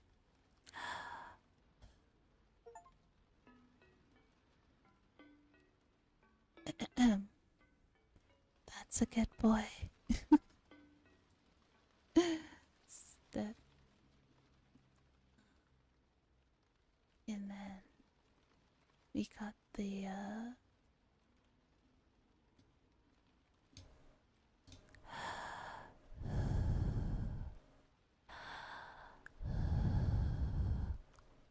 there.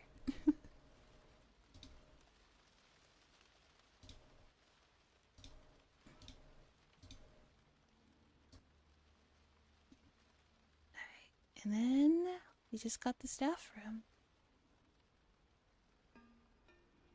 Hello, my name is Ryuki Shi 07. I hope you enjoyed playing Higurashi When They Cry How. Chapter 6, Tusmihoroboshi. I did. Very much so. There are several themes I wanted to write in this chapter, but I'd like to talk about one of them here. It's about the denial of murder.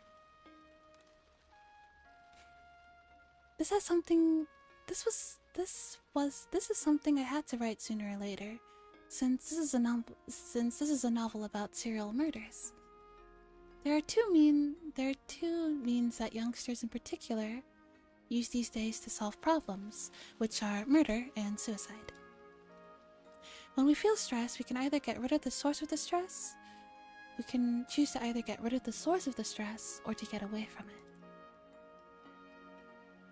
Let's say you're bullied by a kid at school. You have two ways to solve the problem. You can choose to either get rid of the kid from your current environment, or you can get away from the environment itself. Usually, bullies are stronger and have their underlings, so you won't stand a chance alone to get rid of them. It's also not easy to switch classes or to quit school, so you can't easily get away from the situation. As a result, the situation gets worse by day, and your stress urges you to solve the problem immediately. And you come up with murder or suicide as easy solutions. If suicide is considered defeat, you'd want to consider murder. I feel like there are many people who think that way. However, if you actually committed a murder, it wouldn't be easy to pay for the sin.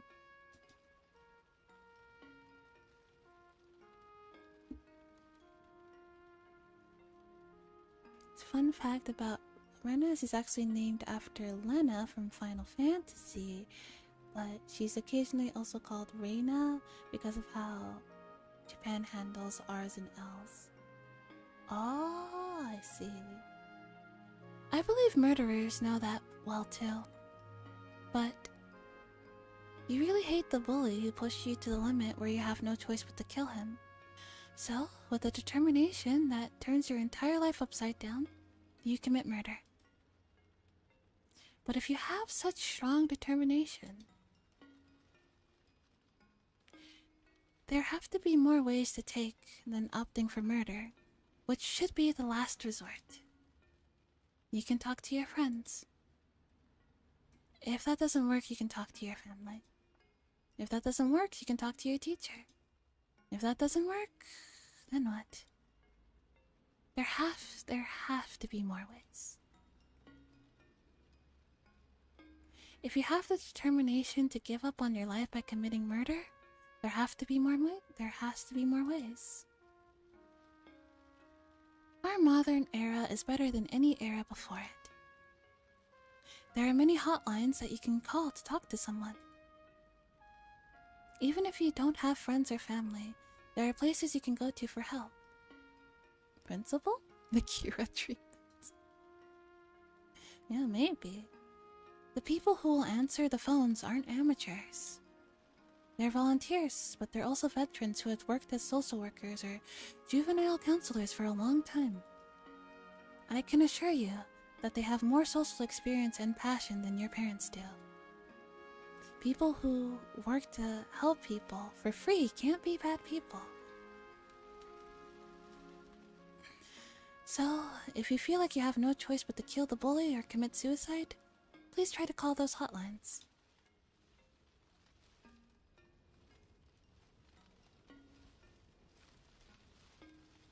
The people who think it's useless to talk to others usually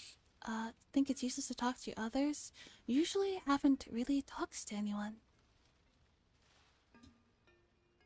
Have the courage to call. There'll be somebody you can completely rely on at the other end of the line. Don't keep it to yourself. Talk to somebody. Ryukishi07 wrote a long story just to tell you this. You must be a very poor writer. So, Ryukishi07 wants to talk to you all, rather than worrying all by himself. How can I write more entertaining stories? 7 expansion, Ryukishi07. And with that, we are done. Higurashi, When They Cry, Chapter 6. I love the Lils. I love it too. It's finished. We finished it. Let's go. We will continue on with Chapter 7 once I get back from vacation. 7 and 8 get wild. I'm very excited for 7 and 8. I'm not sure what I'm gonna stream tomorrow. I might stream Nikkei, or I might stream the second half of the Nikkei Stellar Blade collab tomorrow. Yes. Probably stream a little bit earlier because I have to go to bed early tomorrow, so I can't stream for super long. But thank you, Cody. Thank you all for hanging out with me today. I'll miss you all while I'm on vacation. I might stream a little bit while I'm on vacation. Maybe like a couple of times, a couple of like random streams. We'll probably play like Yes, hi, hello. Oh, thank you. Trinidad, thanks for becoming a pack rabbit. Yeah. Probably stream like a couple of like random streams where I play like Wuwa or something. But yes. I will be officially back to regular streams starting August. Starting August. So, thank you all for hanging out with me today. Yes, hi, hello. Oh, Toxic Snowy, thanks for becoming a background. Thank you all for hanging out with me today. Have a lot of fun. I hope you all sleep well. I hope this stream helps you all relax. Have a great, have a good night. I'll see you all tomorrow. Sleep well, everybody.